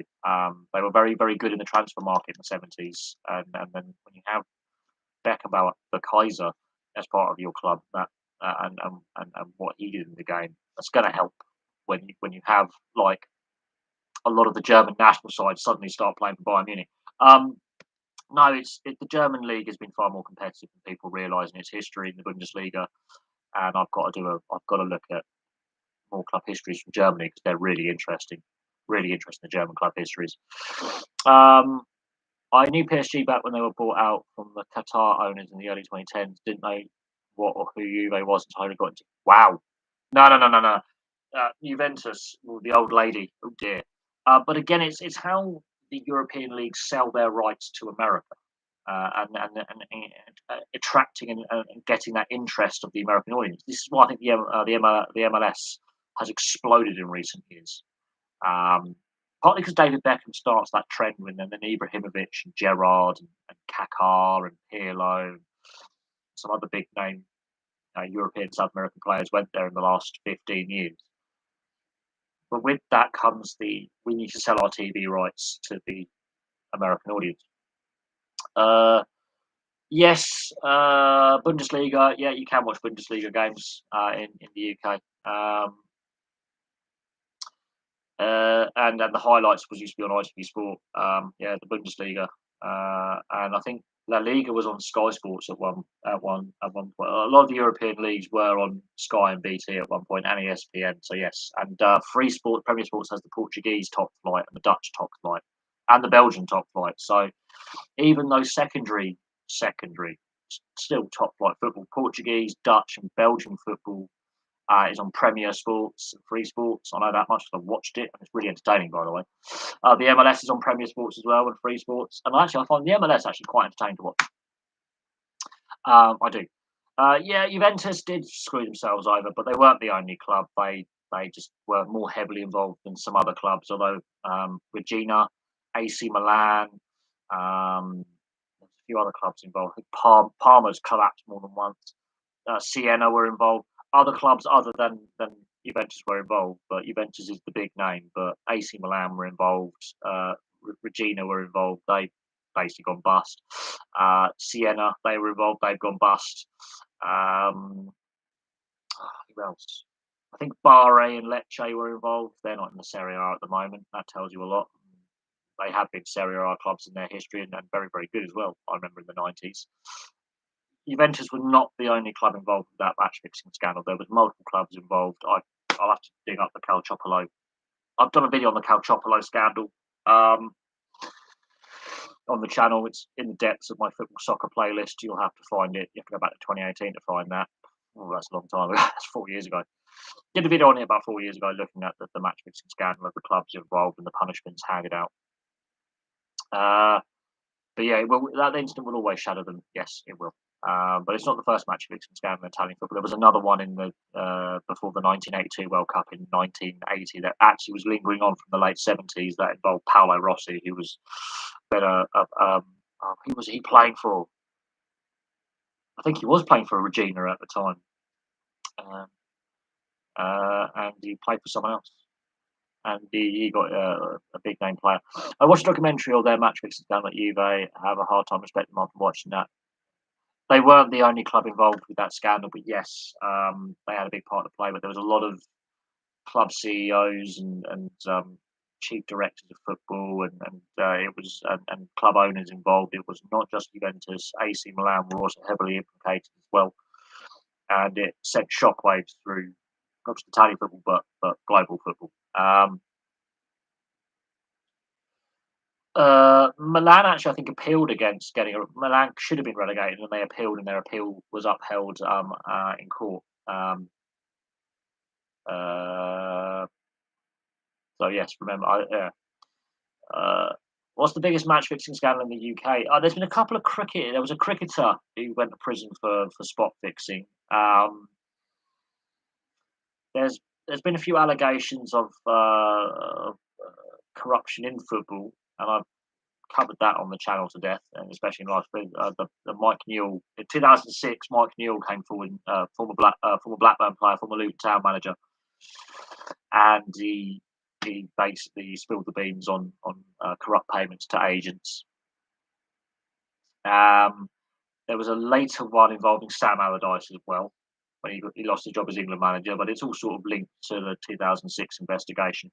Panorama undercover TV investigation that unearthed a lot of corrupt dealings, and it actually led to arrests and some people going to prison, but not on the same scale um, as the Italian one in 2006, or the Turkish one, or the German one, or the Greek one. There's been some other Brazilian one. There's been some big ones, but the Italian one is the biggest. But there's been some other scandals as well. If we talk about Serie A, is I think the most damaging, but it's not actually the biggest. But for the media, because it's one of the big five leagues, it has a big impact. But the German one involved referees, and that gets actually referees the ones coming up with the idea to fix games. Yeah, rugby, the NRL one with that on a salary cap breach. It's the biggest salary cap breach. I have listened to Fergo and the Freak podcast, and they've done the history of the salary cap breaches up till 2019. So yes, the biggest salary cap breach. Although Cronulla, Manly, Parramatta, Canberra, the Warriors, they've all given it a go to breach the salary cap on a grand scale. But the Melbourne salary cap breach is the biggest. I would say not as bad as the peptide scandal. I think the peptide scandal, I think, is far bigger because it encompasses the AFL as well. And I've done videos on the Essendon Bombers in the AFL and the peptide scandal. I've done a club history on the Essendon Bombers of the AFL. I've looked at the AFL Essendon Bombers peptide scandal. I haven't done Cronulla yet. I'll have to do the Cronulla Sharks. I think I did their club history video. I can't remember. I didn't do the club history video of the Cronulla Sharks. I'll have to do that. But yeah, the players are unrepentant. I think Cooper Cronk is the one who feels most conflicted about the salary cap breaches when he was there. Slater and Smith, they're not so repentant. But Cooper Cronk, he seems to be, out of those three players, the most conflicted about what happened at the time, because we know they were running a second set of books. We know the Victoria State Police were involved for a fraud investigation. And the Canterbury Bulldogs gave it a go in 2002. There you go. Their one was big as well. Not I think as bad for what they did, but the Canterbury Bulldogs and the Parramatta Eels were just dopey about theirs. They put it on the public record, but Parramatta and Canterbury gave it a good go. Give it that.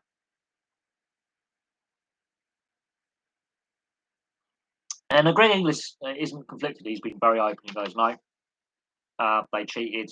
For me, Greg Inglis has some integrity in that regard, although Greg Inglis has his own off-field issues with alcohol and mental health issues. But he had a lot of integrity when he said, no, I only have the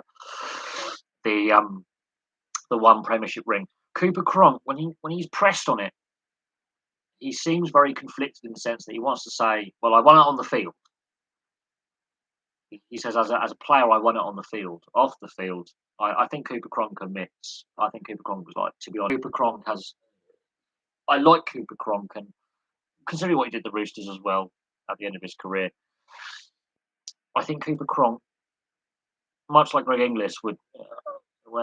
Because he's involved in the media, though, it's a very difficult one because I think that would make things very difficult for him on a media point of view because he has to interview a lot of the Storm players and players he would have played with at the Storm at the time. He's in a difficult position because he now works in the media. Greg Inglis doesn't work in the media, so that's where I think Greg Inglis has that little bit more. I've only won the one with Souths. Um, the Premier League, well, you say the Premier League is a salary cap. You wait for bringing in any spending rules in a couple of seasons' time. I think about 2 seasons' time, which is tantamount to a salary / transfer cap. Basically, you'll be limited eventually to 70% of income will be allowed to expenditure. So you won't be allowed to go to 135% expenditure over income, basically. So yes, a replacement for financial fair play is coming.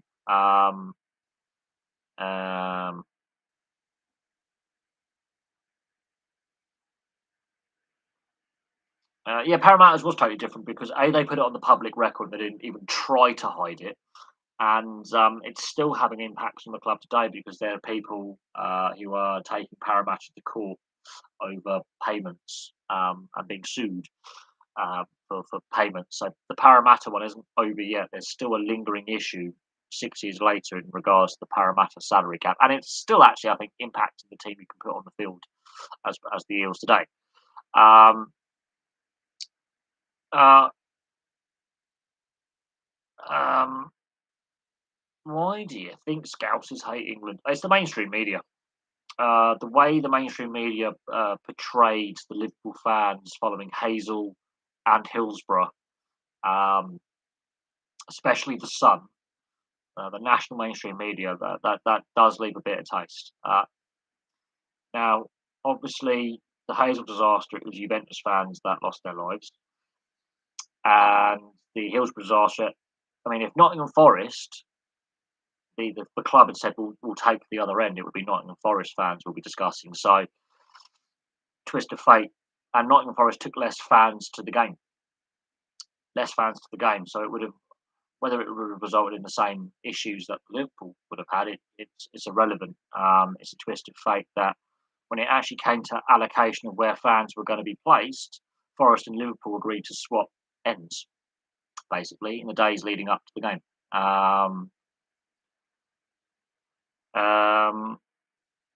So it's the Liverpool 97 now because one fan died of health complications resulting from his injuries. He was paralysed and had brain damage. But it could have easily been Nottingham Forest fans that end up that day. You know, that's the twist of fate. And I've got books of describing what happened. On the football hooligan as an element of England or British football in the 60s, 70s, 80s, 90s. And there's a section in there where I can't remember if it was a Forest or a Liverpool hooligan had noticed, or when I say hooligan, I mean a hooligan, an ex-hooligan who noticed the season before they were there against. I think they were playing Sheffield Wednesday. They were having a bit of a ruck, and they were, and then the police penned them in. And I think some fans were injured. That's the year before in '88.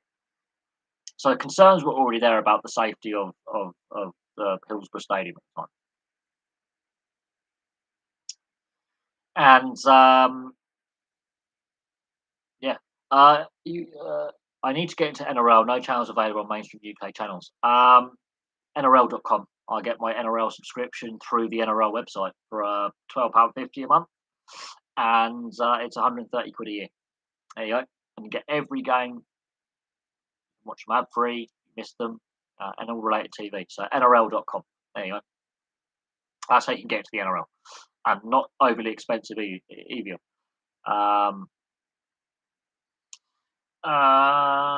But to be fair, I don't have a problem with England, but I can't celebrate an England goal if Rashford.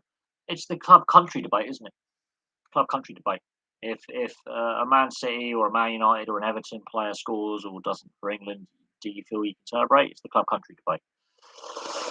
What did it do? What did it do? Yeah, it did because Gold Coast made finals that season and you missed out.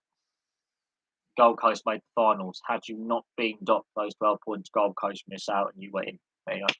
It had an impact. The punishment sort of stopped you playing finals that year, and Gold Coast got in the eight.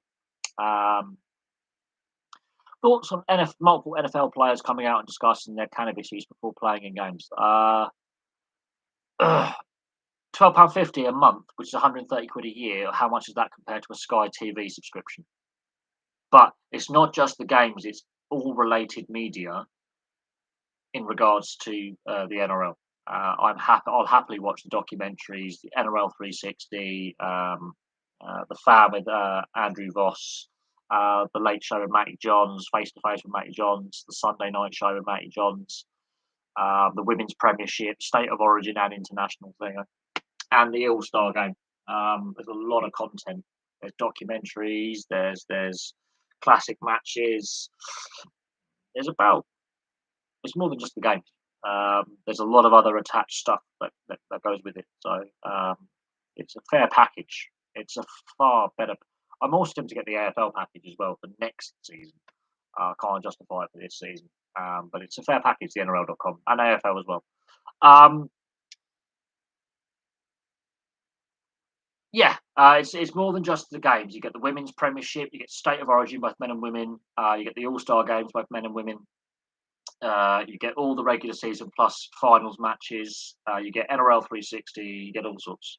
You don't get any of the Channel 9 stuff. You get all the Fox stuff, which is a little bit annoying because I don't agree with some of the views of News International media, but it's actually Telstra News International share. So it's Foxtel. So it's not truly Murdoch media, but it's part owned by Murdoch media, which is a bit annoying. But it is a bit like Netflix or Disney Plus. So yeah, it is. So you get all the related content. Plus, if you miss the match, you can watch it all ad free later in the day on a full match replay. So there you go. And you get all the related media as well. So you get all the documentaries. There's a lot of documentaries up. You get all the related documentaries. The NRL News channel. You get all sorts. So you get more than just the games. And you get the Women's Premiership and State of Origin, the whole lot. And it's a good package for what you're paying. It's what I think is a fair subscription service. It's cheaper than Netflix as well per month. You get more. It's cheaper than Netflix. It's cheaper than Disney Plus. And yeah, and there's some good stuff in there. You've got Fletch and Hindy. They're hilarious. It's good laugh, and it will give you the Fan and the classic 80s content they have with Andrew Ross is pretty good. He did a series last year, which I find pretty good. And there's some archive footage in there, and there's a lot of in the off season they put a lot of specials up of classic matches. So in the off season it's a bit dull. There's not necessarily a lot going on in the off season, but when the regular season's on, it's a good watch for 9 months of the year. It's 3-4 months where it's a little bit there's not a lot going on, but for 8-9 months of the year it's good viewing, especially with all the extra content.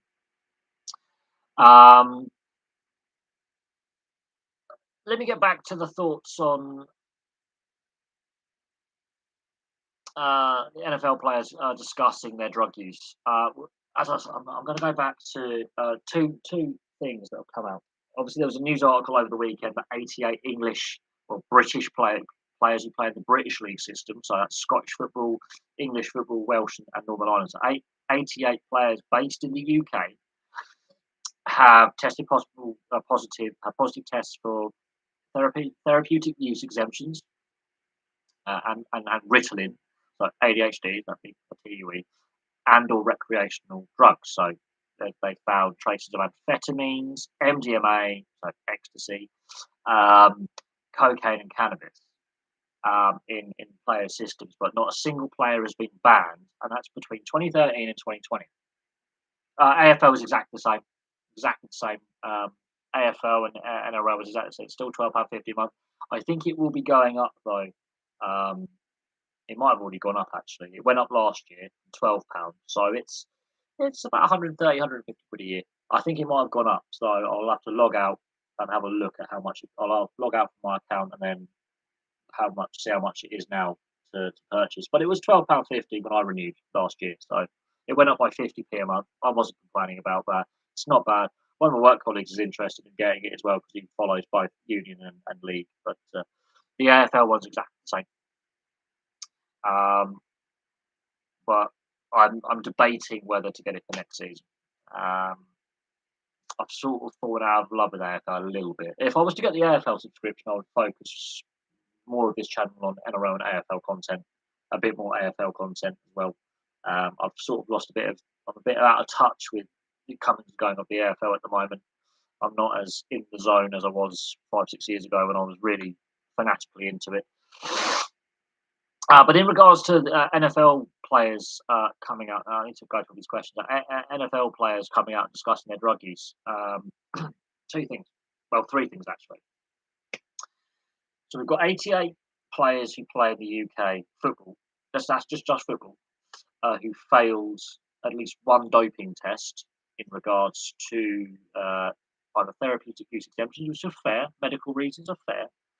However, a fair proportion of those tests between 2013 and 2020 came back with positive test results for recreational drugs.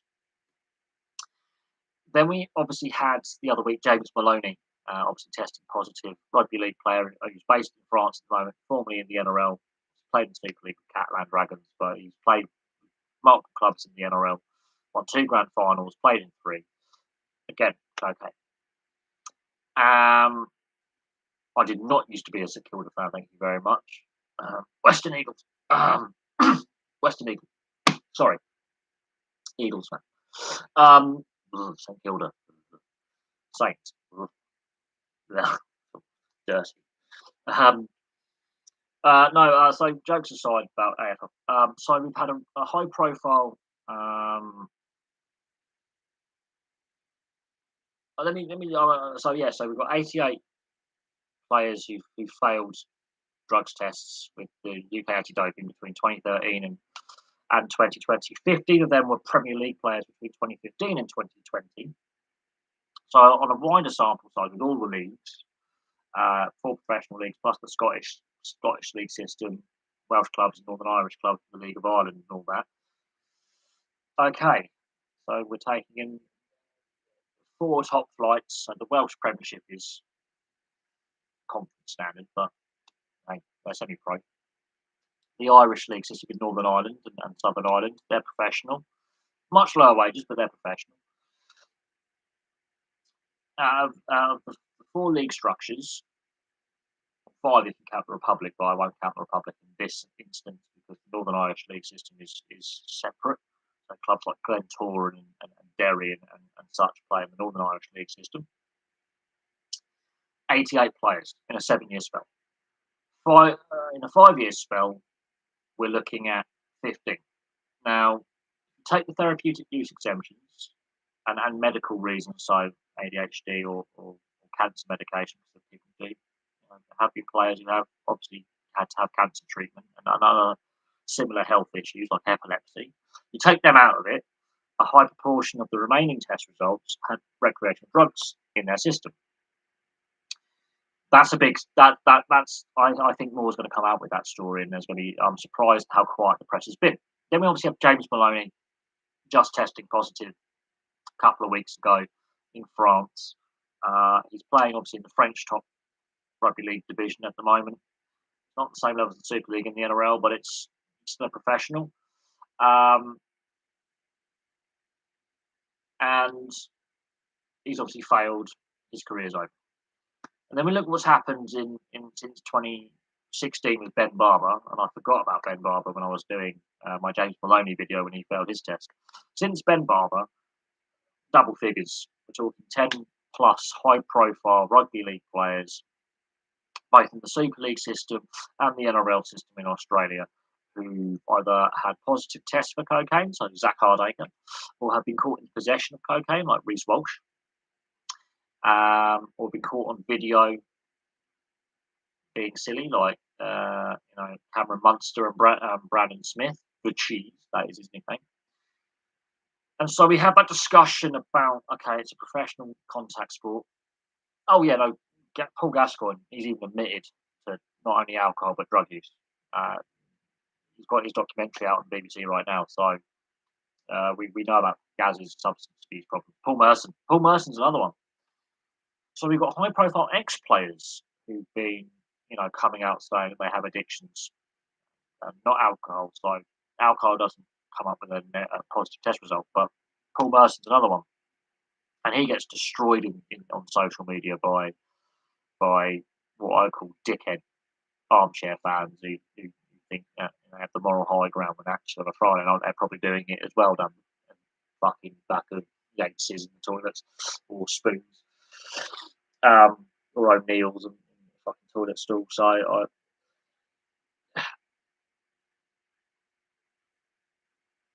no, Merson was just as bad as Gaza. No, he really was. I think Merson's been a lot more honest and open about his struggles since obviously it's all come out post his playing time, even when he was playing. And a big part of him being as open and honest is Tony Adams. Um, I, I'm of the age to remember when Paul Merson really hit the skids. And he's had relapses and he's been brutally honest about his struggles and how much money he's lost. So when we've got NFL players, I'm going obviously back to an earlier question. I've got to go through all the questions that we now come through, but NFL players discussing their use of cannabis. Whilst it's on the banned list, don't do it. It may be legal in certain jurisdictions in the US and Canada. That is important because obviously some NFL players are actually Canadian because of the CFL. Just because a jurisdiction has it legalised doesn't mean you can still use it because it's on the ban list. Now, the discussion obviously that's been had with the Olympics last year with that US athlete who failed with it in our system raises the debate because it is legal in some jurisdictions. Okay. And whilst technically it's not illegal to consume, it is illegal to possess. And if you, in the US where it is legal, you still have to have receipt, proof of purchase, license to grow, all kind of legal stuff to prove you have purchased it. You haven't just bought it from a street dealer, which is illegal, because then it's black market and you're not paying the tax on it. Whilst it may be legal in some jurisdictions, in the US, Uruguay and Portugal, it's legal as well, completely legalised. It's still on the banned list. I don't know how the NFL responds to this because it's not the most dangerous drug unless there's mental health issues. Obviously, is where it has the impact, and then that leads. And it is a gateway drug. Studies have proven that. So when people say, "Oh, it's a soft drug. It's not. It's harmless." It's a gateway drug to harder substance abuse. And as someone who used to smoke a lot of cannabis, I'm going to tell you that now. Yes, it is. I concur. It does have an impact on your mental health. And well-being. It does, and again, a lot of people say it's harmless. It's a plant. They try and deny, but actually now, 9 out of 10 studies, if we're breaking down percentage-wise of all the studies done, 90% of studies into drug use do say that cannabis is classed as a gateway drug to harder narcotics. There you go. So it does lead to further misuse. Now, the fact that it is a contact sport and the NFL is a brutal sport on the body, we know in the NHL there's a big debate about cannabis oils and pain relief. And we have seen with players who have passed away young, and Derek Bugard is the prime example, and Rick Ripon and Wade Belak, these enforcer types, these physical players who played a very hard physical game. And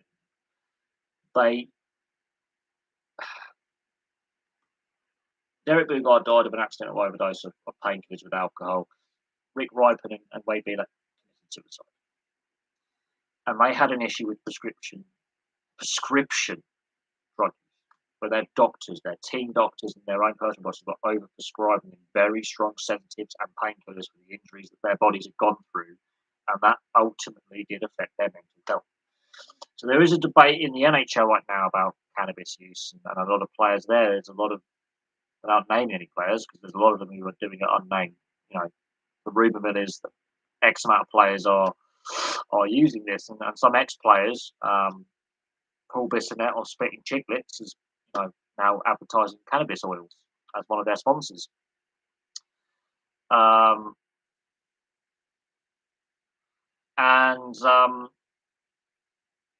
So there is this. It's a very open secret. It's that in the professional sports, how often they drugs test. I know in the NHL it's twice a season.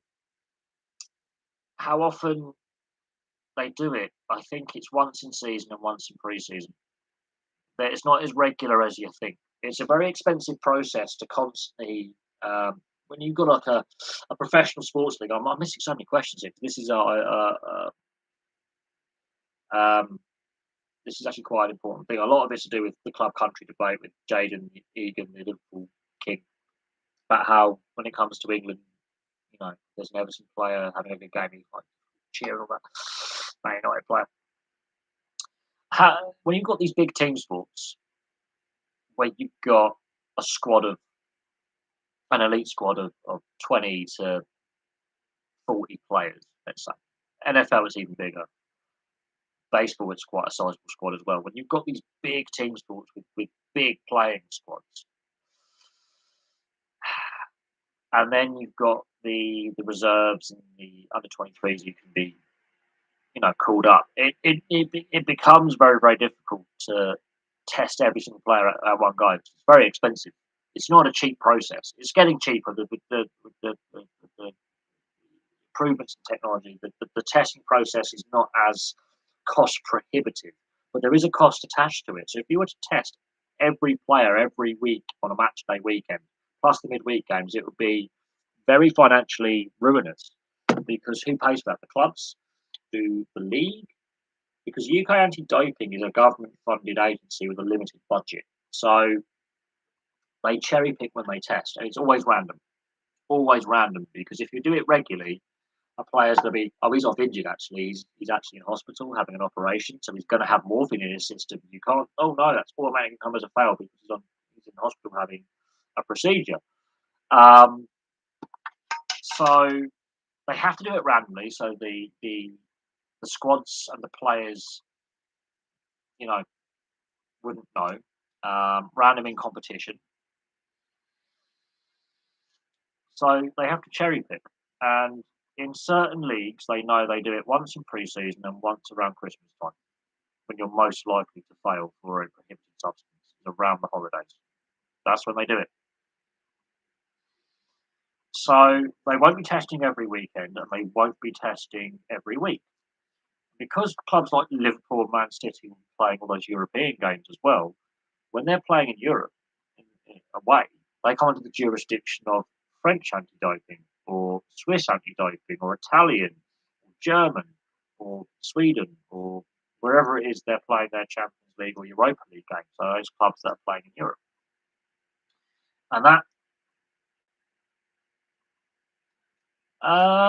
it was on the banned list when it was at the Olympics, and I think certain sports do count it as a banned substance. It's on the WADA banned list, I know that much.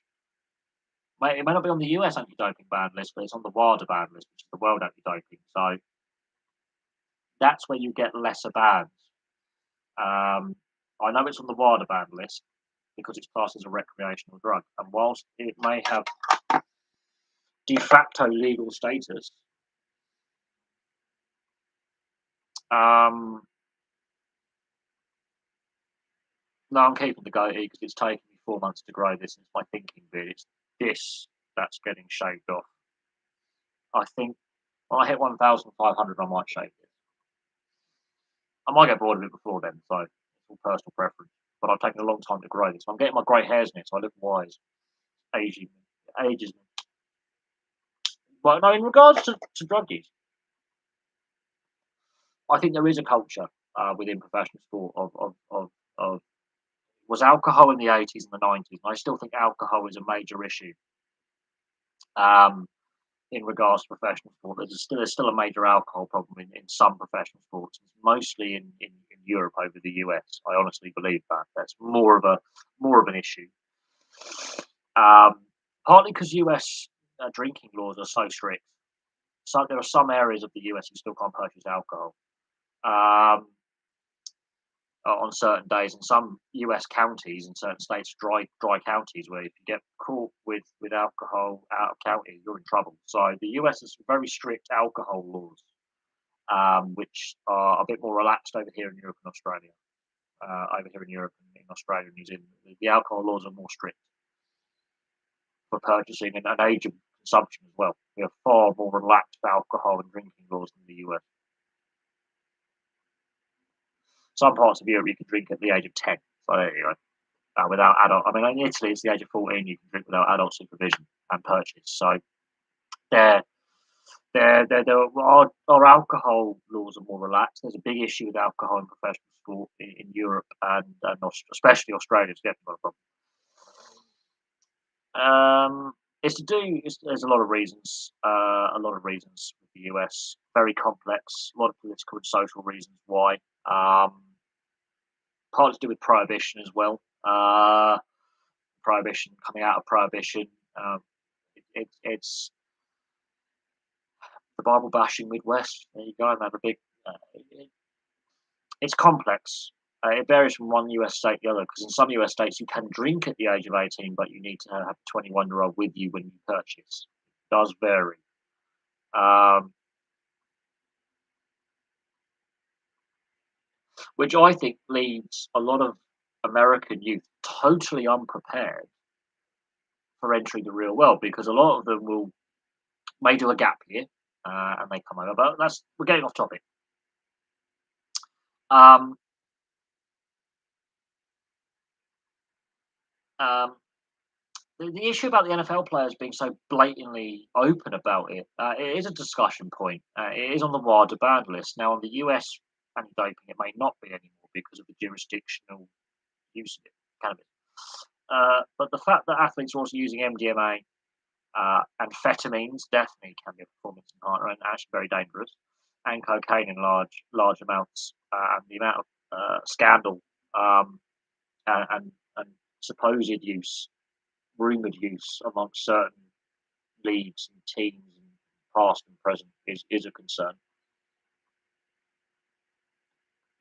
And as I said in the James Maloney video and in previous videos when players get caught, we can argue about the legality and whether recreational drug use should be on the banned lists and whether it should be legalized, decriminalized, regulated, whatever, till the sun comes down.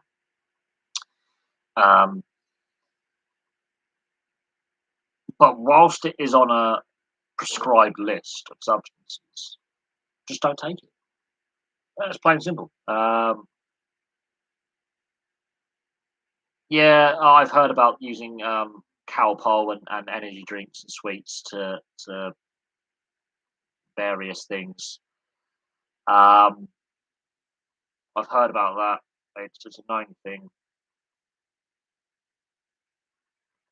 for it's a big thing about US subculture within teenagers who are under the age of going into a licensed bar. I think you can drink on your private property as long as a 21-year-old has purchased the alcohol and it is present. It's the adult supervision thing. Uh, it, it's a complicated one with the US. You can sign up for the military at 16 and get shot at, get married at 16 and have kids, but you can't buy a beer. So you can't get pissed on your wedding night. I mean, that on a stag do, it's ridiculous. It really is. In regards though to the players being so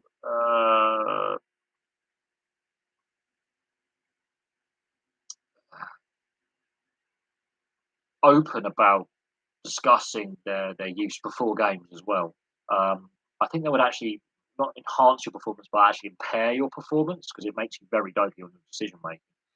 Very dopey. probably why they are, you know, their tackle technique is so appalling. But that is what it is. Um,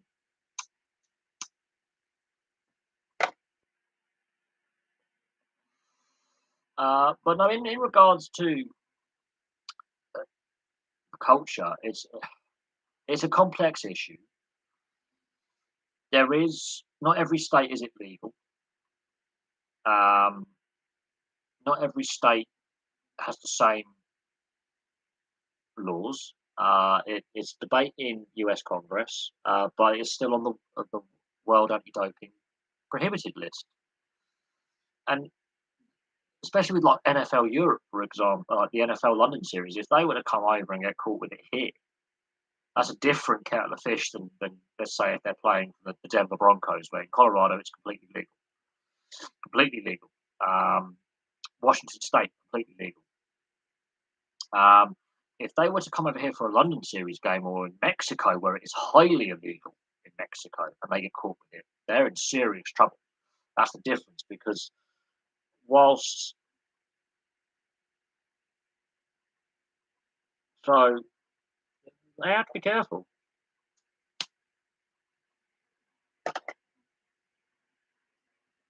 They have to be very, very careful. Yes, they're very open and honest about it, and it's a fair discussion to have. It is a fair discussion to have, but when with leagues like the NFL with their global series, especially the London series, imagine if because we had some Jacksonville Jaguars players get arrested for failure to pay a bar tab a couple of years ago. There was some negative, big headlines over here, and 5 or 6 of them that were arrested by the police for not paying a £20,000 bar tab, and that's technically fraud, you know, theft. And there was a lot of hoo ha about it and negative headlines. If they were stopped and searched by the police and they were found in possession, Jesus Christ, it's yeah, and Pat McAfee. I like Pat McAfee. I do watch the Pat McAfee show occasionally, and I find him funny, and especially in the off season when they discuss more than just the NFL, they discuss other sports. Yeah, you have to be very, very careful.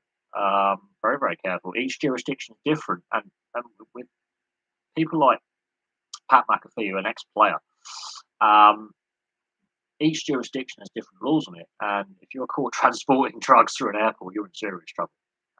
That is a prison sentence. That is a big legal issue.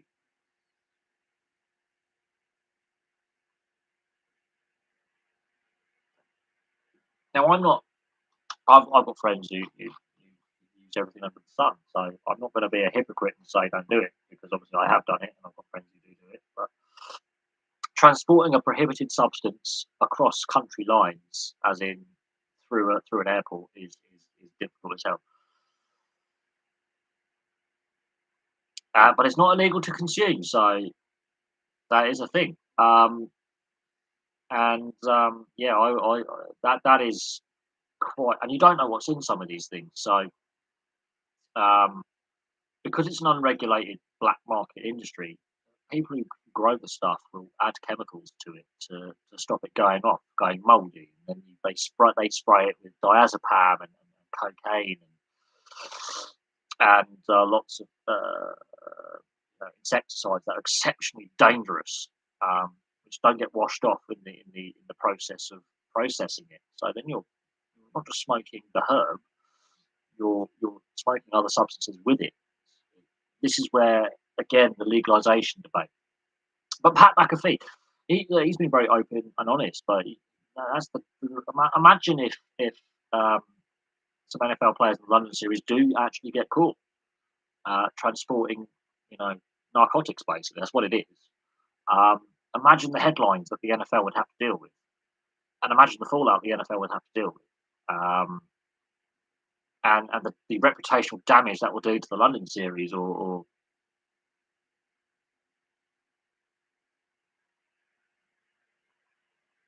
he has featured in the WWE. He has also played professional baseball in the minor leagues as well for a season or two. So he's a very talented individual, and He grew up when he was younger. He was playing football as in soccer. He could have ended up in the MLS. So he's a very talented athlete. He's not just a guy who punts the ball occasionally to get the field goal. He quite easily could have played rugby. He quite easily could have played football. He quite easily could have played baseball from a much earlier stage. He's a very talented athlete. Very talented athlete. In regards to him, like obviously having to eat like 20 to 30 edibles, like he wouldn't get caught with. He must have been tripping ballsack when he got to TSA. He must have been off his nut, and that creates more problems than solutions. When they do the random bag search, I know the American TSA search everyone's bag, which leads to long queues and frustration. But honestly, if he was doing it, I think a lot of other players will probably be doing it. And it's when a player gets caught with a large amount of of it, it then becomes a bigger issue. We can argue about it should be on the ban list or not, but because it is still a controlled substance, and that's where you get the legal problems, and that's where it becomes a bit of a headache. But there's so much scandal. There's actually a website where you can look at what NFL players are currently in prison for what offence. There is actually an NFL website, a website dedicated to telling fans what NFL players have currently got legal issues, and if they're in county jail, state penitentiary, awaiting trial, what they've been arrested for. Um,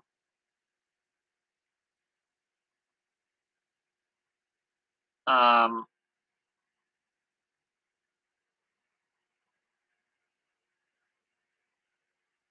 and yeah, it's so getting back to the debate with the NFL players being so open about their usage. I think there's going to be enough pressure to take it off the banned list eventually. Um, on the wider side, I think the World Anti-Doping probably will keep it on for international events, but domestic leagues and domestic anti-doping agencies may probably take it off their banned lists eventually. But there are certain jurisdictions where you can face 10 to 25 years in prison just for being in possession of an ounce or a couple of joints worth. Um, and I'm being deadly serious there. Some of the gold, I mean, Qatar, for example, that is punishable by 10 years in prison at least. Some parts of Asia, that's 10 to 25 years in prison for having a small amount. Some jurisdictions it is no mitigating circumstance. You're done for smuggling. You're going to spend a lot of time in prison, whether you feel you've broken the law or not, or it's a small amount. Very strict. South America, very strict. Whereas we're having a debate now in the US and having a debate now in Europe.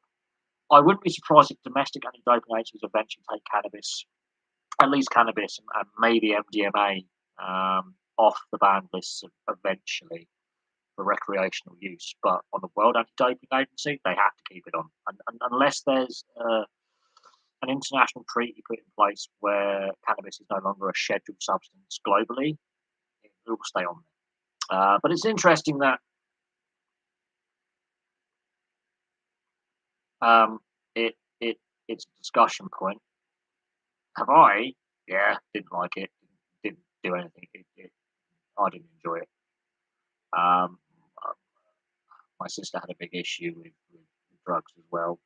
My brother has an issue with drugs, so it's a difficult subject to discuss on a personal level in regards. I've had my brother on the phone crying about his drug and alcohol problems. He's 19. He's a kid, um, and I've had to go through meetings. It's not a particularly put it this way.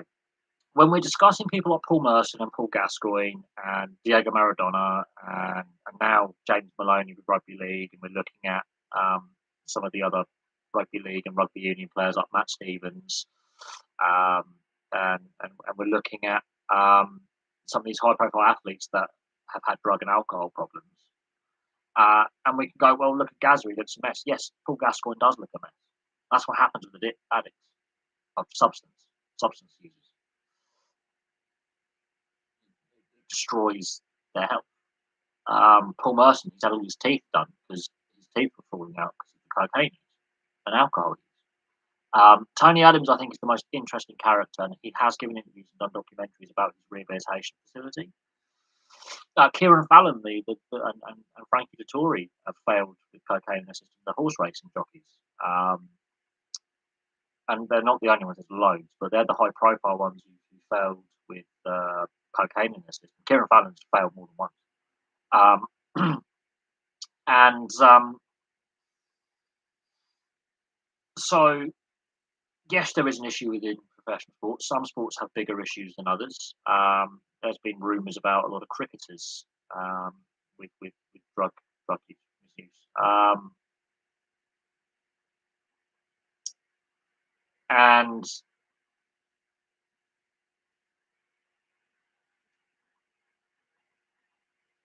it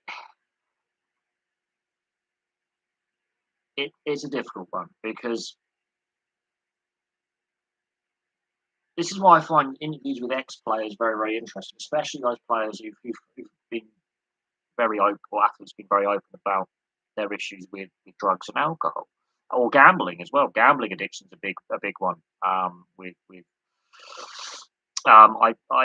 People have been recently watching my NBA betting scandal video where Tim Donaghy, the referee, obviously ended up going to prison, and he released his book. And I really went through the NBA betting scandal. And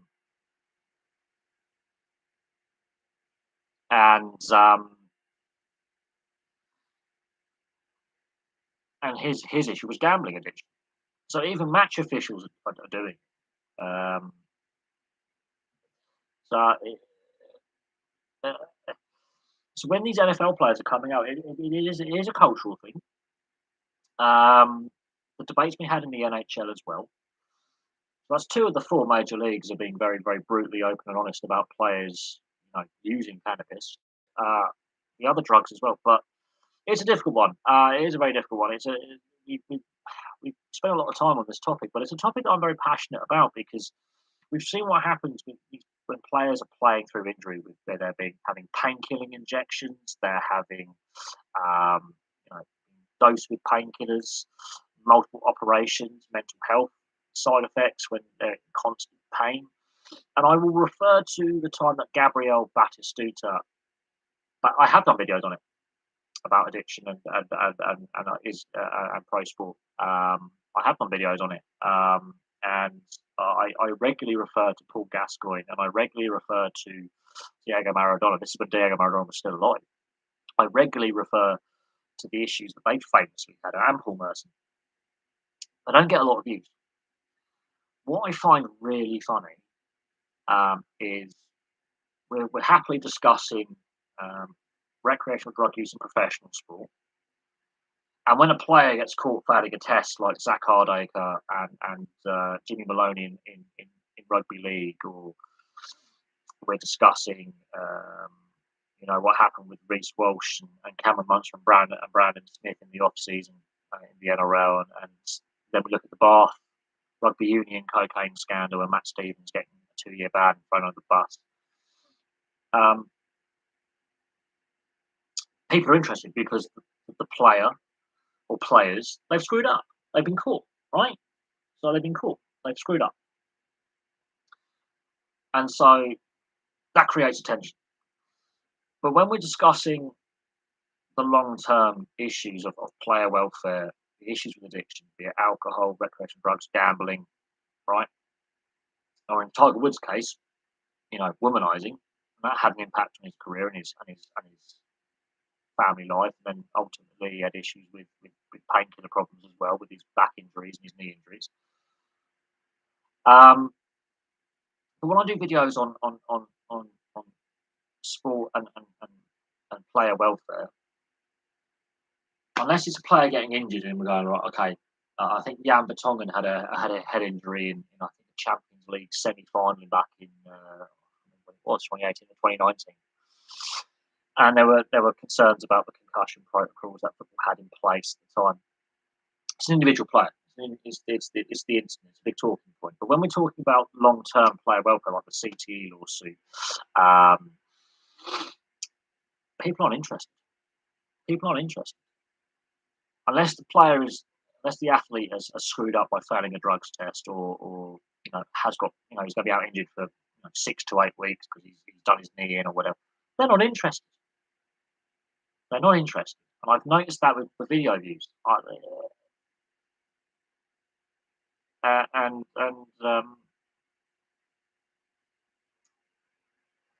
so yeah, I could do another video on you know uh, professional sports and recreational drug use. I absolutely could, but until it's like a scandal that involves a high profile team or a high profile player or players, people just aren't interested in it, and it's an important discussion that I think we as fans need to have, and I think professional sport needs to have, because how many more high profile players are going to be failing drugs tests with recreational drugs in their system, rightly or wrongly? But we can, as I say, we can debate.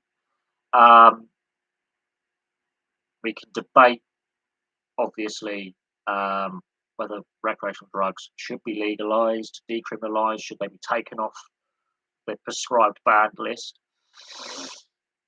Um, but when they say, like, there's an alcohol related incident, players been caught for drink driving, or has been involved in a punch up outside a nightclub. Again, it makes headlines. They're then in the media because they've done something. You know, at some point in our lives, we've probably had a bit too much to drink. Right?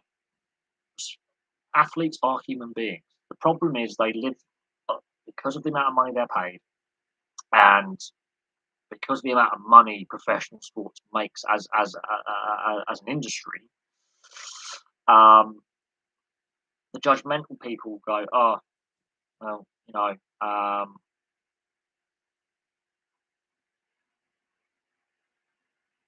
um, it, so yeah, this is where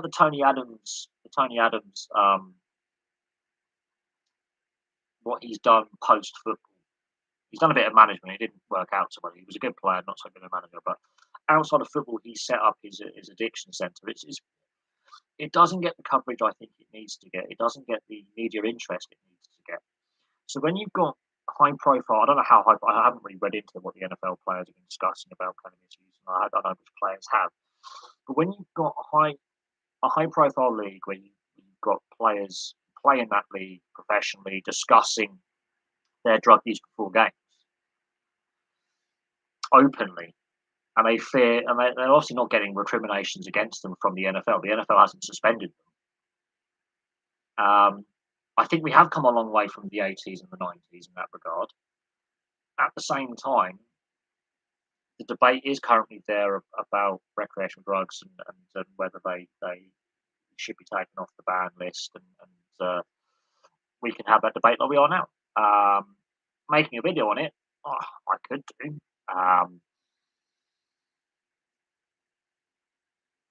It, I have done the videos when the players have failed on the drugs test. So when Zach Ardacre failed and when Jimmy Maloney failed recently, I have no sympathy for them. I really don't, especially when they're in a privileged position and there are avenues where they can get assistance. Now, how public they are to us as fans, they must have a code of conduct. They must have a support network in place. The 3 strikes before we name you kind of thing. You can stay anonymous. At the same time, Jimmy Maloney is obviously failing his test. And at the same time, Zach Ardacre failed his test. In that time frame, we now know that 88 professional football players in the UK have failed drugs tests in regards to TUEs and the use of Ritalin, which is used for obviously ADHD and brain issues. Ritalin is medicated for more than just ADHD. If you take those medical conditions out of the way, so asthma, ADHD, cancer treatment. So some players be going for cancer treatment, recovery from surgery. So the players had a knee injury, a shoulder injury, a back injury, a muscular problem. They've had surgery. They've been given medication following the surgery. You can take that into account in their rehabilitation. You take that out. A proportion of the tests have come back with metabolites of drugs in their system. At which point, out of the positive test results, I think about 30 came back with recreational drugs in the system. 30 out of 88 of the positives. That is troubling. That is very, very troubling. Now, what is also interesting is the press, for whatever reason, have decided not to name these individuals.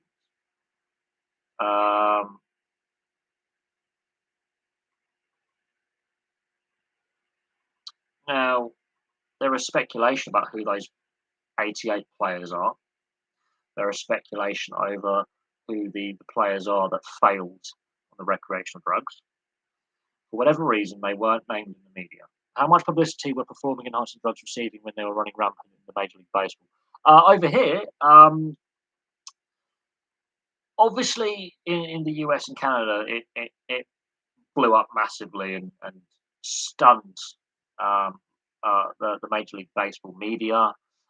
So those journalists who obviously cover the Major League Baseball, be it independent freelancers or those who are covering it on the regional newspapers and regional news broadcasts or the national.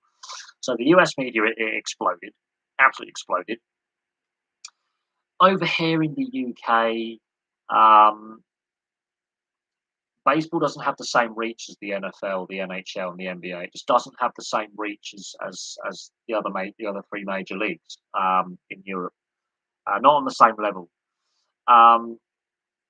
It did make some news headlines, but not on the same level as in the US and Canada. The scandal in the US and Canada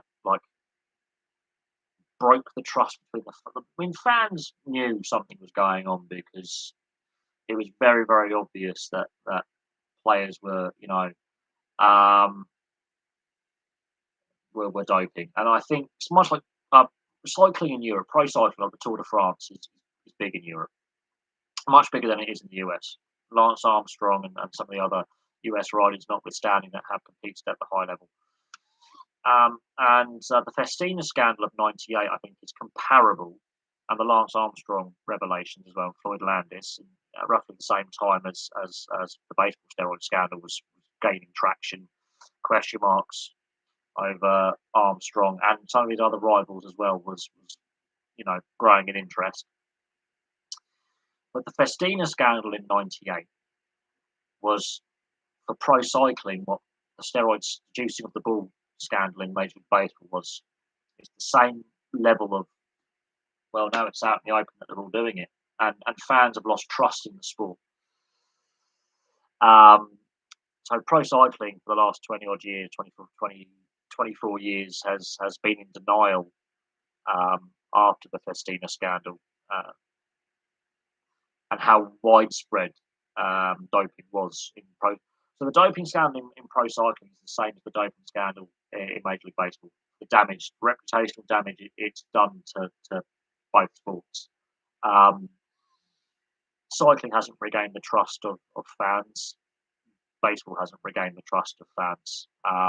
As I said, every baseball video I have done, especially the ones recently in regards to the build up to the lockout, during the lockout, and since the lockout, and even in my Major League Baseball history videos, I do discuss the steroid scandal, and especially the London series. And the London series took place a couple of years ago, back in 2019, and then the build up to it, and following on where Major League Baseball could do better when it next takes games over here, which should be resuming from next year. Fingers crossed, they should be coming back in 2023, and I can obviously do videos on that.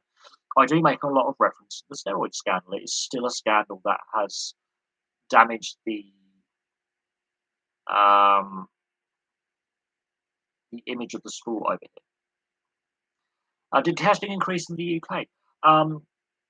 Obviously, we've hosted the Olympics and we've had 2 Commonwealth Games, one in one in Manchester, one in Glasgow. We're about to have the Birmingham Commonwealth Games. We've obviously had the London Olympics.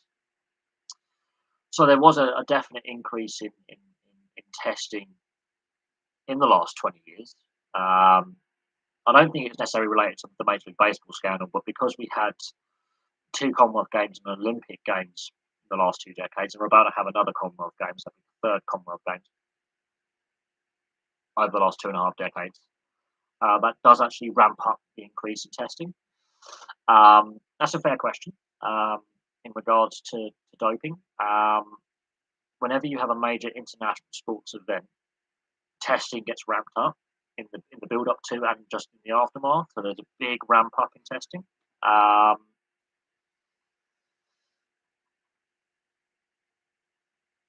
But it hasn't been, I think, ramped up consistently over that period. It's only in the build up to Commonwealth and Olympic Games, which we've hosted. There's been a noticeable ramping up in testing, and therefore there's a more positive results come back. I would expect in the next few months, with the Commonwealth Games in Birmingham taking place this year, and then the Rugby League World Cup at the end of the year, there will be an increase in testing again, and then players and athletes will test positive. I have no doubt on that. How high profile they are, I don't know. Liverpool, at some point, City will win the Champions League. When though? That's the point. When? They've only made one final with all the money they've got. They've never made the Europa League final either.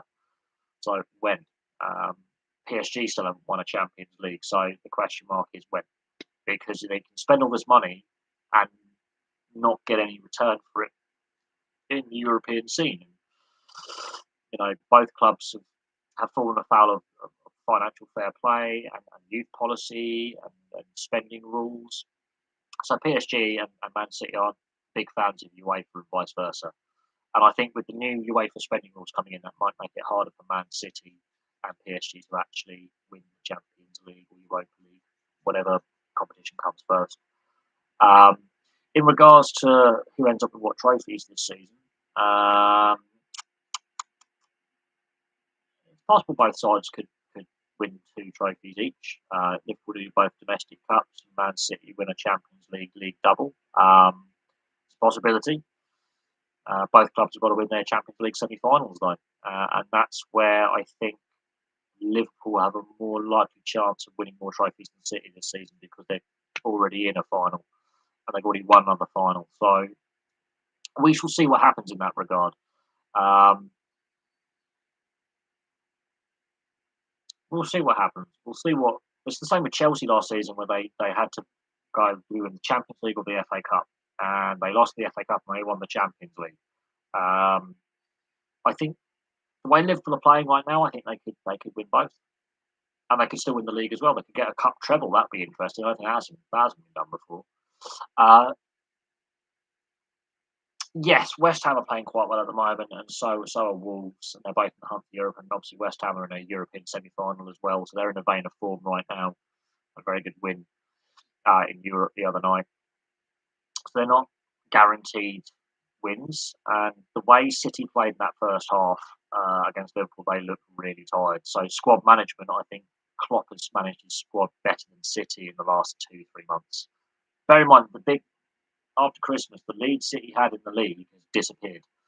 So I think Liverpool have managed their squad better for the long game. They've been slowly building, whereas I think City have peaked too soon, possibly.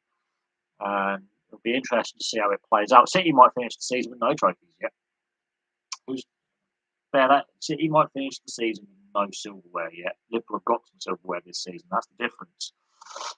So imagine if City blow it, don't win the Champions League, and don't win the league, and finish with no trophies. Then the pressure does come on Guardiola for his squad rotation and squad management and transfer policy by not replacing Aguero in the summer. That will come back to haunt him if they do not win the Champions League and do not win the league.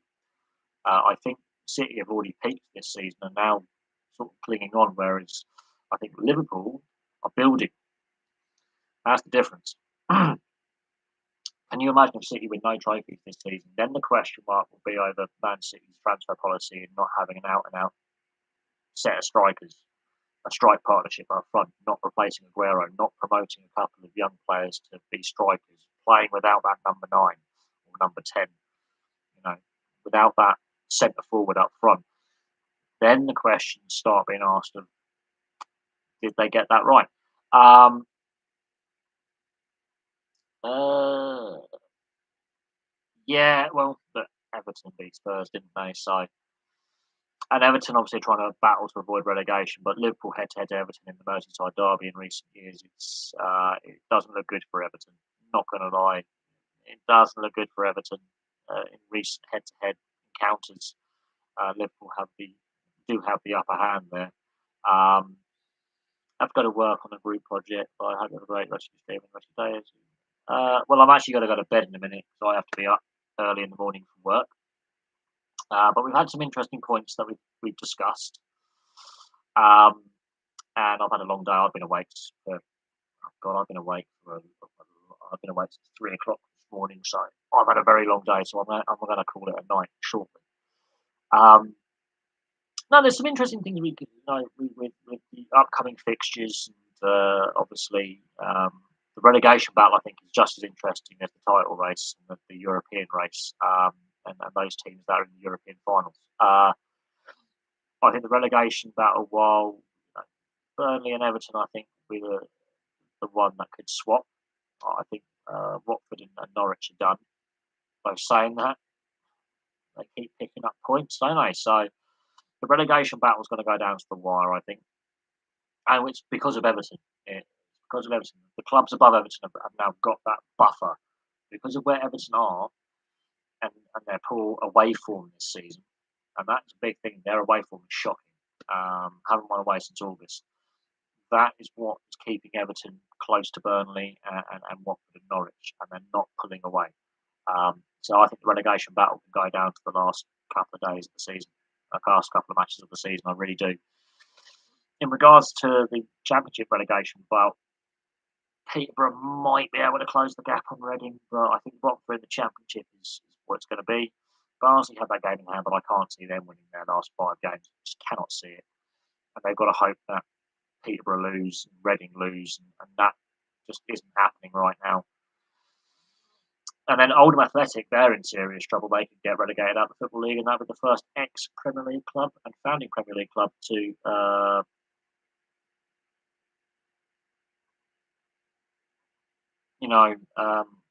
fall out of the Football League. So Oldham Athletic could be big breaking news, big story if they get relegated out of the Football League. That will send shockwaves through the football world. But I think that's been a long time coming for about a decade now, if maybe more, 2 decades with Oldham. But anyway, I'm going to leave it there. Thank you very much, guys, for all your questions. A bit of a slow burn of stream until it got going, and we had a good discussion about recreational drug use in sport. And yes, I could do a video on it, and I probably should actually. And then we can discuss. And it could be a very long video where you probably have to stay awake for 20, 30 minutes. Probably a good way to send you to sleep, guys. If you're struggling to sleep, I'll have to really look into it and do a lengthy video that maybe 10, 15, 20 minutes. I don't do a lot of videos that kind of long. I think 10 minutes is sort of some of my history videos and league videos where I break down the history of a club or a league different. But when we're discussing one particular topic, I try and keep my videos a bit shorter. So if I was to discuss them about a good 20, 30 minutes. So yeah, I could do a video on that. It'd be interesting to see what you guys would feel about me doing a video on recreational drug use in professional sport.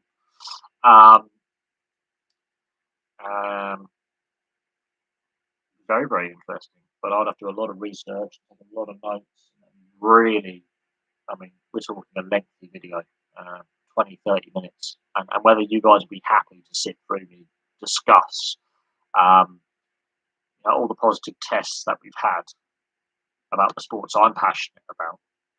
And then I'll have to discuss, obviously, the athletics, where we've had some positive tests as well. That could be a lengthy video. But a lot of discussion points will come up. And then I'll mention, obviously, the ATA, UK-based football players. And we can discuss the NHL and NFL playing rosters, openly discussing the use of cannabis. It could be a very lengthy video, but a very worthwhile one. It's just whether people want to watch it. It's whether you guys, the subscribers and the casual viewers, want to sit down for 10, 20 minutes and listen to me discuss. I've been planning to do a video on it for a while. It's just how do I word it? How do I title it? What do I discuss? What incidents do I discuss? And then it there's a lot of interesting points to bring up, and of course the legality of a lot of these recreational drugs. Some of them are still legal. Some have differing legalities depending on country. Some are lengthy spells in prison if you get caught in possession of them. So, and jurisdictions are different. So that's an interesting way to finish the stream. Is on that point. Thank you very much, obviously, for your questions. I really appreciate it. But for now, it's goodbye from me, and I'll have some more video content for you very, very soon.